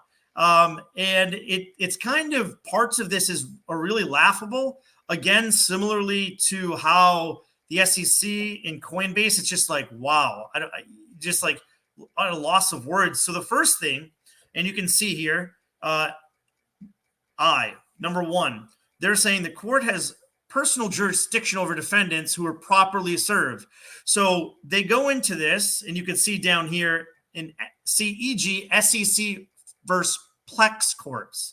So the reason that they're bringing this up is that this Judge Amon, actually presided over a previous SEC case against Plex Corps. And what they're saying is, since you presided against a case that, by the way, the SEC won, you should also allow us to show you this case. So essentially, they're making a straw man argument saying, because you presided over a previous case of ours that we won, you should also preside over this case, because why would we be wrong about something when we've been right about it in the past? And by the way, that case against Plex Corp in their Plex coin, they guaranteed a 1,354% return within the first month of investors. Okay, so they 100% laid out like really, really big investment contracts, and getting work off of others. So they're bringing up a case that has nothing in similarity to Richard Hart. Jay, you want to say something about that? No, I mean, by them promising X amount of returns within a specific time, right? That kind of like nails it puts the nails in the coffin. Yeah, but you don't get any of that with Richard Hart. What was there a promise of return, of any return for the work? This is so frustrating, bro. Oh my God. It is. But also keep in mind, when people actually did get coins from Richard Hart, the airdrop that was not guaranteed, how much were those coins worth when we received them? They were worth zero. They were worth zero. And he said you can't, literally 100 times, it's on the you sacrificed on, you cannot expect any return on investment. You can't even expect any coins because you might not get anything. And literally, before you even click the button, send money here, you had to read that. And it's just interesting that they are trying to, as Paul Sachs says, nudge, nudge, wink, wink. Hey, come on, right?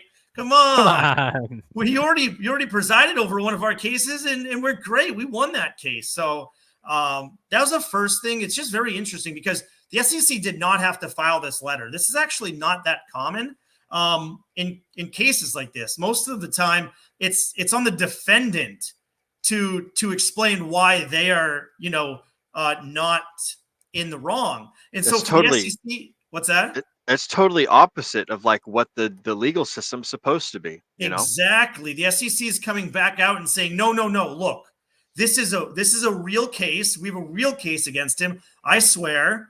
But it is interesting. It's interesting that they had to take this next step, or thought that they had to take this next step, because maybe they thought that the judge really was just going to throw this case out, But it does, I think, show some weakness on the SEC's part and some worry. Maybe as they're going through this Coinbase, maybe they're getting a bit more worries. But I do think it shows a lot of weakness on the SEC side, this first part. Yeah, for sure. Like they're gonna have such a difficult time, especially over the past few months, where Richard has slowly but surely removed himself, like out of the picture. Like the show has been running smoothly without him for the past few months, right? So it's not like you can't point it. It's not like you can point at Richard and says, "Look, man, the reason why we've had this much price appreciation in X token is by his work," right? He was fairly explicit about one of his goals when he first started streaming, about crypto in general, right? He was like, "Well, if my goal is to give you guys the platforms in order to build the things that you want to build and to provide value for yourselves, right? Like I'm going to give you the tools, but I'm not going to do the work for you." I think that's been that's been displayed pretty well over the past few months, just by how the ecosystem, regardless of his absence, has thrived significantly. Yeah. And this is a fork of Ethereum. So if this is a security, now, let's not forget, when Ethereum launched, did they not ask for money? Did they not promote Ethereum? Did they not have an ICO, right? Like a lot of what they are saying about what Richard Hart did, or at least alluding to, it wasn't so different from what Ethereum did early on. And so this is what's so funny to me, that they're literally, if you just look at apples to apples, first of all, it's a fork. Second of all, they both, asked for funds to build a potential platform. The difference actually is Richard Hart asked for funds for freedom of speech and freedom of movement. He asked for money to be sent for political commentary, not to build a platform, not to get an airdrop of free coins, not to get coins that were going to be worth any money. In fact, he said they were going to be worth zero when they launched. So we didn't donate money, at least me personally. I know what I donated money towards. I donated money towards my belief that freedom of speech is very important and that the freedom of movement is very important. And if I received any airdrop after that, it would have been at worth nothing. Yep. And it was worth nothing when I received it. So it's very different than Ethereum's ICO versus Pulse Chain's ICO. Yeah. Any thoughts about that, guys? Well, Bean, what you're talking about there is your specific wording of donated. And the whole thing with like Pulse Chain and Pulse X was a literal sacrifice. The entire, so if you go and you donate to, Teen Challenge or whatever, right? Are you, is that a security? Because ultimately that's what it was. So yeah, and in fact, it was a donation to a nonprofit. If I'm not mistaken, didn't we donate to a nonprofit? And so that was a tax write-off as well. So we didn't even donate to Pulse Chain or Pulse. We donated to nonprofits. Am I wrong about that? I mean, if you wrote it off in your taxes donation, then legally that would make sense. What would it be? If you actually wrote that off your taxes, I donated to freedom of speech and I donated to freedom of movement. That's awesome. And so I'm gonna take this as a tax write-off, man. Yeah, it's pretty. I mean, wasn't remember? Didn't some of those didn't some of the money go to what was that company that he sent money to for like longevity research? Like, aren't they a nonprofit too?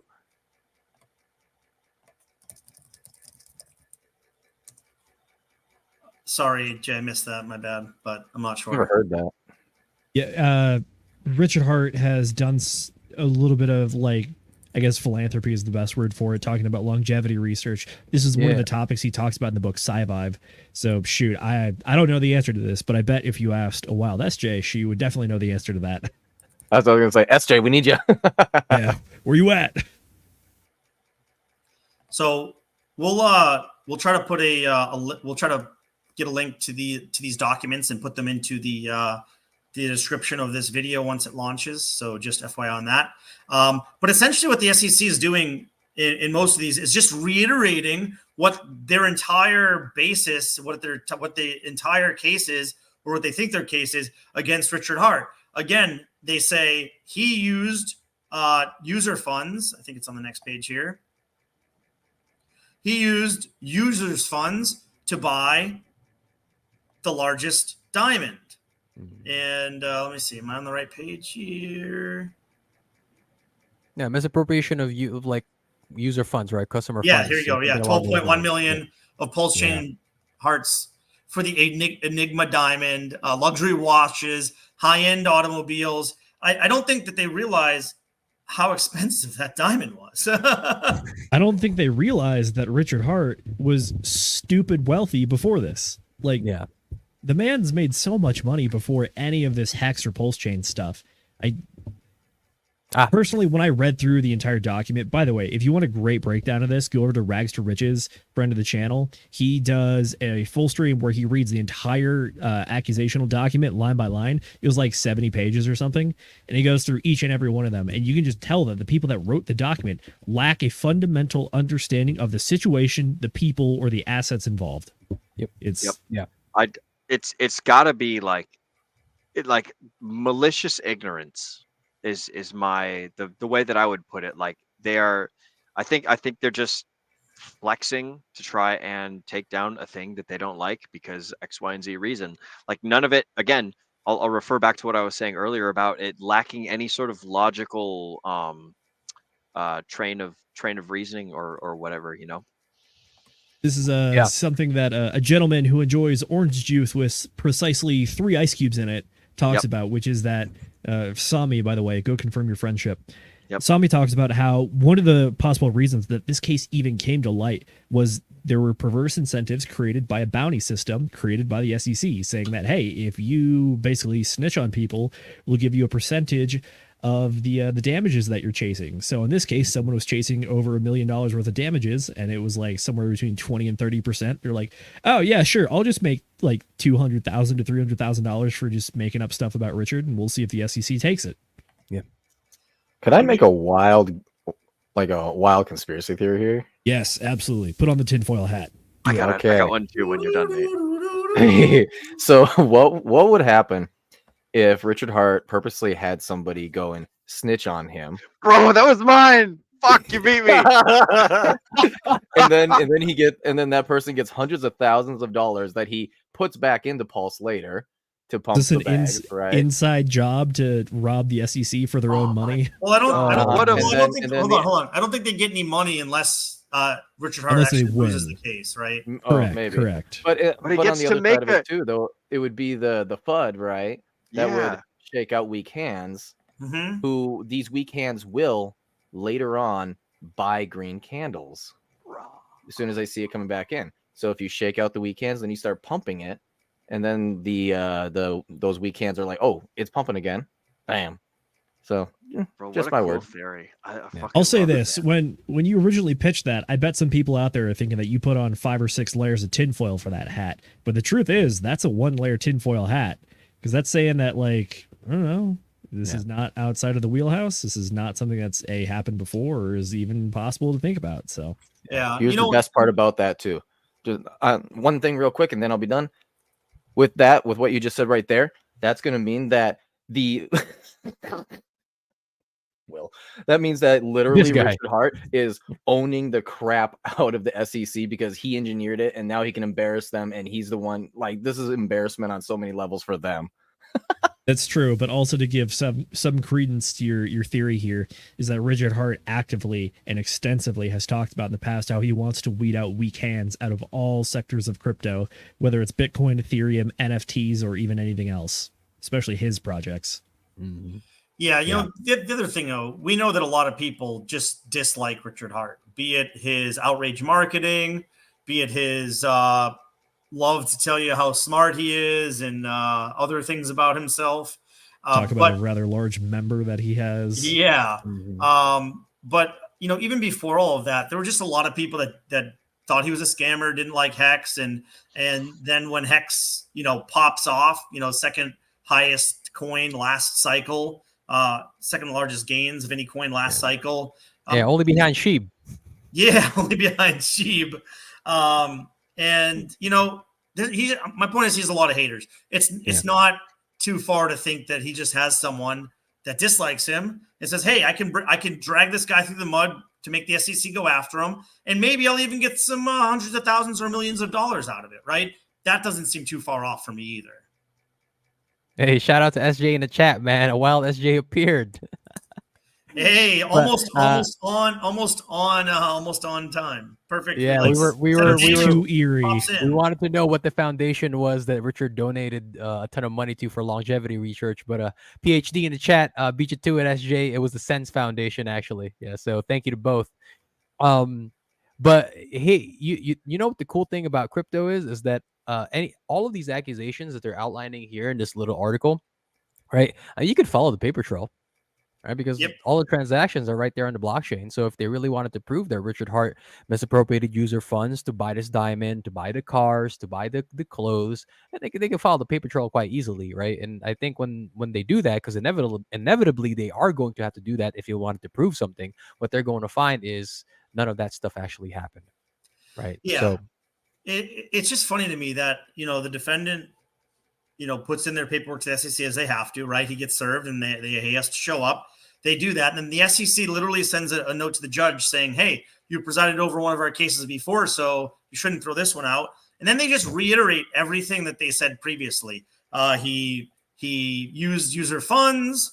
He sold securities. He's a bad person. And we don't like that he's a big fan of cryptocurrencies, of freedom of speech, et cetera, et cetera, et cetera. So that's pretty much it. The last thing that I wanted to put forth, so this was the response from the judge. Let me zoom in on that further so everybody can see that.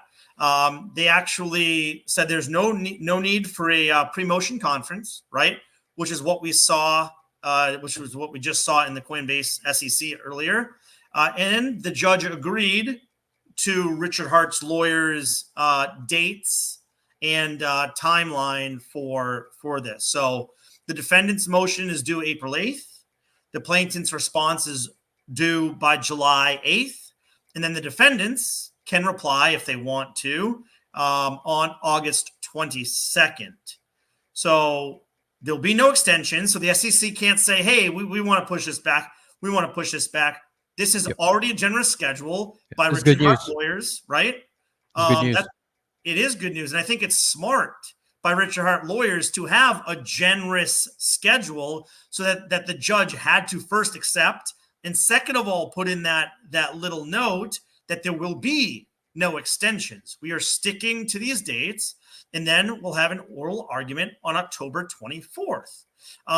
So we know the dates. We know that the judge is saying, "Hey, SEC, we heard you. No more extensions, no more delays. We know we know how you do things. This is it, and let's go forward."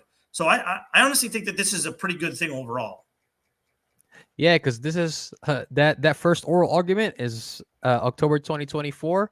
Man, that seems very, very particular because that's when we're really expecting altcoins to start taking off and Bitcoin to start taking a back seat. So yeah, kind of perfect timing there, if I do say so myself. So who do you think suggested these dates? Was it Richard Hart's lawyers, or is it Richard Hart to his lawyers?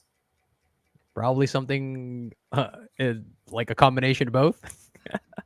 I think that Richard Hart's pretty involved in his own trial. It seems pretty clear.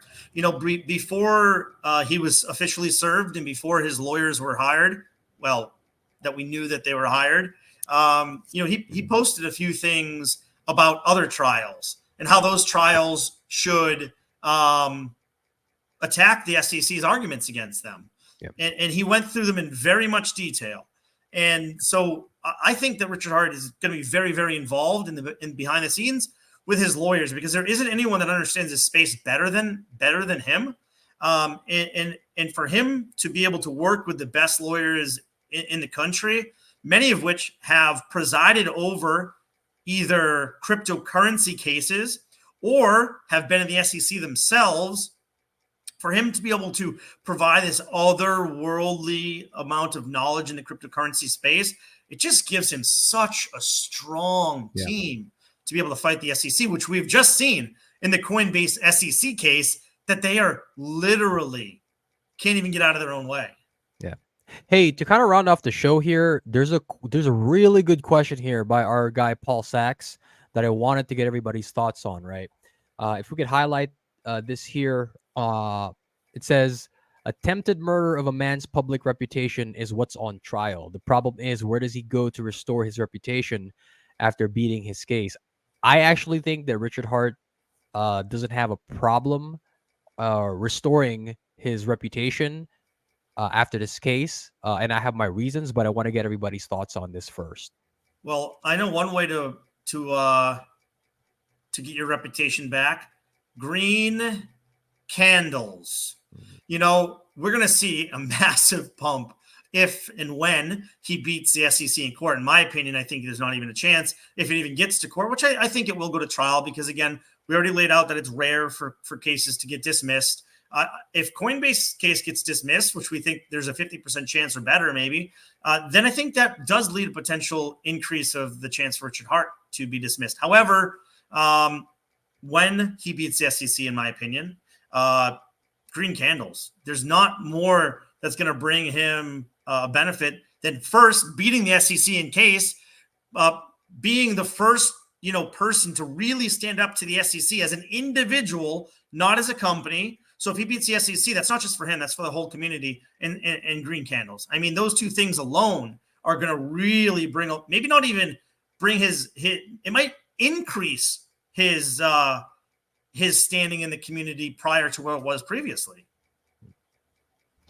So I've been saying this for a while now, and this has basically been since the whole thing happened with the SEC. I know that was forever ago, but this is probably one of the best things that could have happened. In fact, it was so out of the blue, I was surprised by it. But I do believe it's one of the best things that could have happened for the RH ecosystem, is because, number one, again, you get rid of paper hands, right? Oh, it's all over, it's going to zero. And these people will, and they're usually like large whales, you know, sharks, they will buy green candles. So as soon as it starts pumping up again, they are going to be, they're the ones who are going to make it go parabolic later. Number two, it allows Richard Hart to be humble self. Get kind of like the people like us who hold out, you know, during the rough bear, and just, you know, kind of take a breather and settle things down. And then as soon as he wins this, which he's making sure he's taking every single step to make sure he wins, then that's the perfect way to then ramp it up again and do exactly what he did last bull run, where the outrage marketing is absolutely insane. However, the thing that he's very in tune with is the Richard is right jar. He really wants to put as much stuff in there as possible, and this one here is going to be a very big coin that he can drop into that jar. Hey, I beat the SEC, and not only did I beat them, but I proved that they were that they're corrupt. Yeah. Will, Zenith, thoughts on that question? I've got no crazy thoughts. Okay. Well, same thing. Go ahead, Zenith. Of course. I'll say this much, Paul Sachs, I tip my hat to you for paying attention for how this game is played. The heart of his question, in my opinion, is something that has been asked about for probably the last 2 decades at this point when it comes to the court of public opinion, which is that sometimes merely accusing people of a thing is all you really want to do, because there's going to be some percentage of the population that will believe forever, even if contrary evidence is provided, that they actually did that thing and they merely got away with it for some odd reason. So sure, this whole case might be some little stick in the craw of Richard Hart haters out there. But to answer your question of how Richard could theoretically undefame himself, or fame himself, I guess, is win big publicly, and then right after you do that, find some way to capitalize on that momentum and share goodwill with the community, because that's really going to be what it is. Unfortunately, I think he's launched all the products that he wants to launch outside of maybe the Pulse Chain wallet or the RH wallet, whatever that might look like in the future. But maybe doing some sort of like community outreach thing after this to help people that have like actually been wronged in the ways that the SEC claims. That might be a way to capitalize on it. But at the same time, Paul, you're not wrong in the fact that just because the SEC has brought this against him, even if they're entirely incorrect, someone somewhere is going to latch onto this forever. And unfortunately, you just can't win them all. So I have a caveat to what I was saying, where it's all par for the course. I don't think that Richard, I want to expand. I don't think that Richard's I don't think his reputation was harmed by this personally. Precisely. Yeah, that's my thought. I think that this whole thing has just done nothing but basically, like, whoever was going to be on the opposite side of the aisle is already on the opposite side of the aisle. Yes, Whoever was on you the nailed it. fence, whoever was on the fence, like, if they see the truth, then they will go on to the truth side of the fence. And then, just the rest of the cards will fall as they may. The folks that are already behind Richard are behind Richard, right? Yep. So, like, at the end of the day, I don't think anything much changes. Like, Richard has put out some fantastic products that make the world a better place, whether it's SciVive or Hex or Pulse Chain, or the stereos that he installed in people's cars, right? He's made the world a better place, and he's done a lot of things, and the proof is in his actions, not so much in his words. So that's my 2 cents. I wanted to expand on that before we went too far. No, That's you nailed agreed, it, and bro. those are the And- weak hands, man. They're Yeah, going to get that- out because of that. And then they were never behind us anyways. Yeah, those are my thoughts exactly, Will. Is that I don't think Richard's reputation was tarnished to begin with. The people who hated on him just had something more to latch onto, and the people that supported him knew that this whole thing was a nothing burger regardless, right? I think what's going to happen is that when everything plays out in the way that I think it is going to play out, right, that he's going to be exonerated and vindicated in the eyes of not just the public now, but now the law, then he can come back and basically say to all of the haters, I told you so, right? And the good thing about this is you also have to consider the fact that it's not like Richard has been blacklisted off of everything, right? We have people on our side of the aisle, or at the very least, we have people in this space that are fairly objective, right? Ivan on Tech comes to mind. BitBoy comes to mind. These are people who have fairly big followings that will not be ignored, right? When Ivan, right, and Ivan does this pretty regularly, when he pops crypto bubbles on the screen and all of you see are the Pulse Chain ecosystem tokens up 20, 30, 40% while everything else is in the red, people who are seeing that will not be able to ignore it, right? And I think this comes at a perfect time, because if he's like, let's say that they iron everything out and then he wins this case, and it happens sometime at the like tail end of this year, early of next year, right? We are now just at the precipice of mass adoption. So the people are going to come, the new people, the overwhelming majority of new people coming into the space of crypto are going to see him like, oh, like what's the big deal about this guy? Oh, they sued him and they got it wrong, and now he's a hero, right? Because now his case has helped set some kind of legal precedent for the rest of crypto, right? So he's going to be a hero. He's going to come back. He's going to say, I told you so. And like Zenith mentioned earlier, I think it would actually be good if he didn't dunk on people too much, and he maybe actually extended the hand across the aisle and says like, look, hey, CoinMarketCap, we're on the same boat, guys. Everybody, Binance owns CoinMarketCap, right? Like the SEC went after you guys. Like, we're on the same boat. We're on the same team.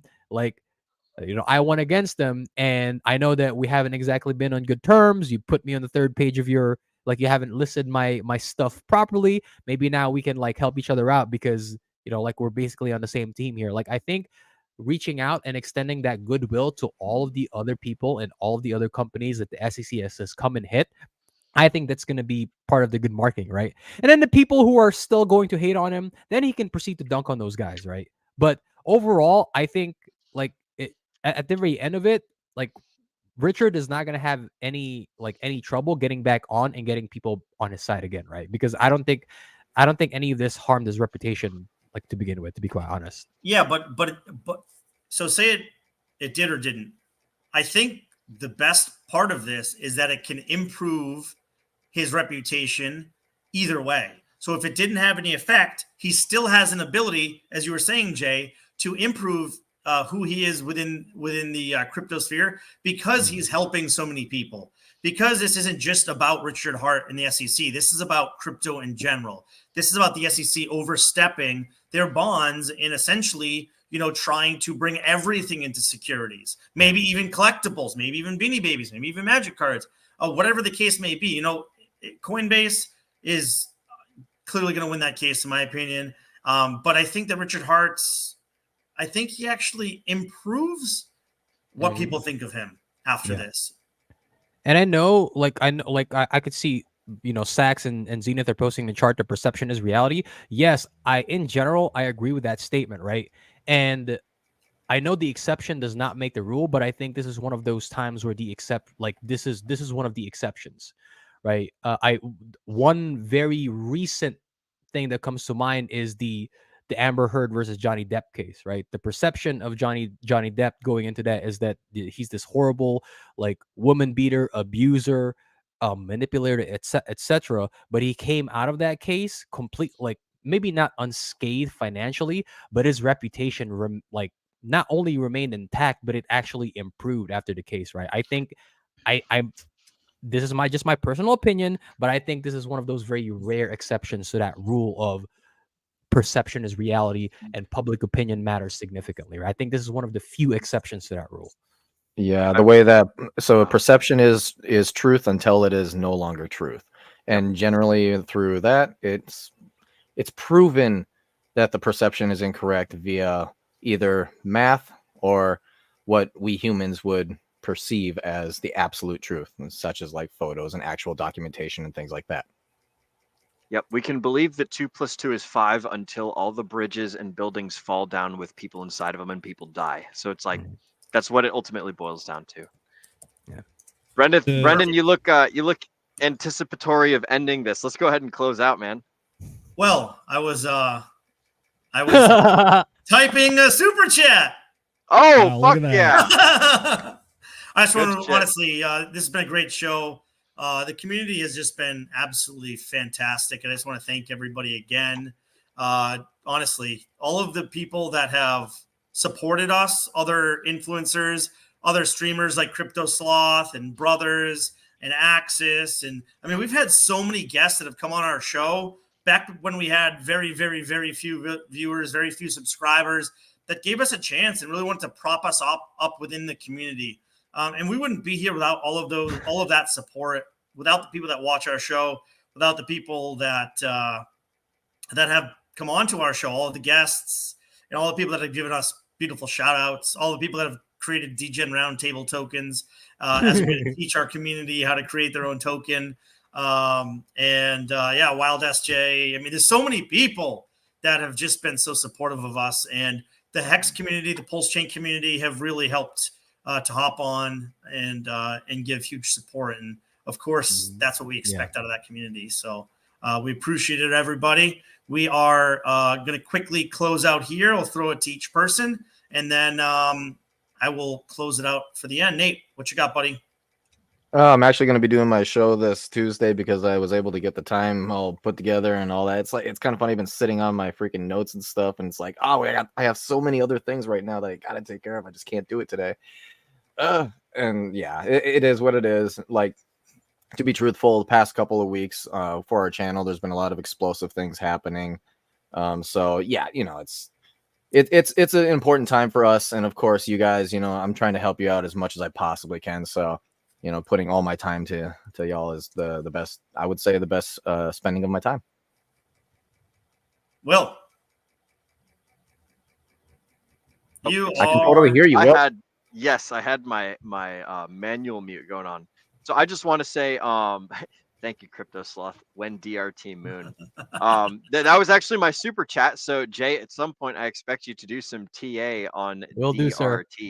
Thank you, Crypto Sloth, for teaching us how to do that coin, and for providing me with the opportunity to buy up a massive amount of supply of something that's super cool and fun and excellent. So for those of you that don't know, well, fuck it. I'll just leave it at that. Anyways, moving forward, I have a Hex Meetup channel. You can see it down below in my little description thing right here. It's t.me/Hex_Meetup. This is my Telegram chat. My old system is still functional. The bit.ly/Hex_Meetup_template. That still works. You can still go and use it and put your information there as much as you like. But this little Telegram chat is super cool because it gives a very good layout for Hex users and Hex owners and just crypto guys in general. Whoever the fuck you are, I don't care if you own Hex or not. I made this product for Hexicans, but if you're not a Hexican, you are free to use it. It'd be fantastic. I love seeing people go out into the real world and meet up with each other. It's basically just a little Telegram chat where there's a whole bunch of different rooms, whole bunch of different topics. Anybody can make a topic. Anybody can make any sort of location in the United States or in the world or in Asia or Antarctica or wherever the fuck they want to. You can make your own little location place, and you can talk to other people that are hopefully in that same location place too. I made a whole bunch of like custom emojis just for the United States because I learned how to make emojis and I was fucking around with that shit. But anyways, gonna add Narnia. Goddamn right. I should put the moon on there because we're all going to the fucking moon, baby. But Yes, anyways, sir.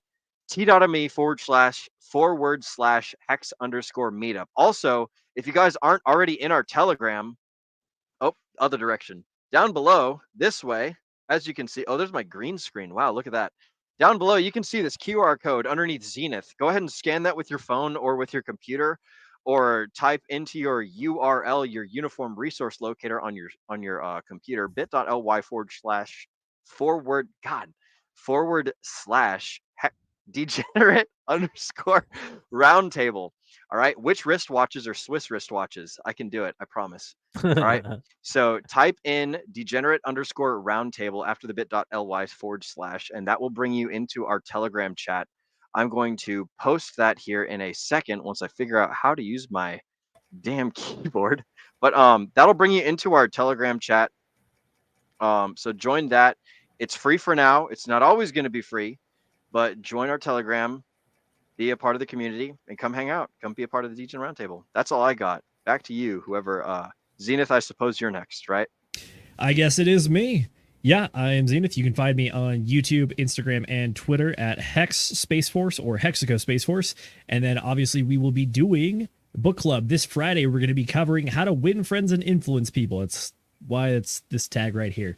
But I'm also realizing that this is the lucky episode number 7, and I absolutely missed an opportunity to do 7 habits of highly effective people for this one. So good job, me. But this was the book that was voted for in our Telegram. So thank you everybody who contributed, and let me know what you want to cover in that one. I will admit that this book is not exactly crypto related per se. So this book club will be the most generalized book club stream we're probably going to be doing. So tune in for that one. Share it with your friends, family, maybe your mom, who knows. But that is what I got. Gentlemen, Jay, what do you got? Yeah, just kind of want to reiterate how thankful I am for the community that we've created here, for you fellas, and everybody that's a member of our production team. We couldn't do this without any of you guys, and I've always known that I am the byproduct of. I am the beneficiary of people who gave me their time and wisdom most of the time for free, and that's why I am where I am today. And I think that holds true for our community and for the people, the special guests that we've had on that have taken the time out of their day to provide us like a service, an appearance in our channel to give us some of that wisdom, right? And so very thankful for that. And I'm very much looking forward to what we have in store for the future, because I think we're just going to keep producing valuable content like this moving forward. So as always, thank you folks for joining us. We know that time is your most valuable asset, so we appreciate that you do spend some of that time here with us on this wonderful Sunday evening. As always, you can find me at X at _P90Hex and on Instagram at agent_J Schroth. As far as what we have coming up next, like Zenith mentioned, we have book club on Friday. How to Win Friends and Influence People, a classic by Mr. Carnegie himself. And then our Sunday episode, as usual, next Sunday at 8 p.m. EST. That's it for me. Brendan, close us out, my friend. Yeah, so I will say we also have a stream this Wednesday. We like to call our Wednesday streams, if we don't have a guest, Whiskey Wednesday. I actually have a very unique whiskey that you have never seen in your life that I am going to show off this Wednesday on stream. So come through, check out a new whiskey that you've never seen before. I guarantee it. Guarantee you've never seen it before. I guarantee it. But those are fun streams. Those are just us kind of shooting the shit and having a good time, having a few drinks, and having a little AMA. We have some guests on, all that kind of stuff. So, I do also want to give a shout out to our producer, Mrs. McGiddit. We had a bunch of kind of spam in the chat early on. Not that it was spam, but, people were spamming OneCoin and really took charge of that real quick. We want to provide as much value without providing spam within our comments or chat section. And every time someone gets zoomed in on, every time we share a screen, that is our producer, behind the screens making that happen. So I just want to give a thank you and a shout out, because this wouldn't go as smoothly. We wouldn't be able to do what we did without her services. So thank you so much. And thank you guys for a great, wonderful show. We will see you Wednesday. We'll see you Friday. We'll see you Sunday. We have content continuously coming out for all of you, and we appreciate the support, the love. Join our Telegram. And again, this is financial entertainment, not financial advice. We will see you all on the flip side. DGen Roundtable out. In fact, we about to go up like.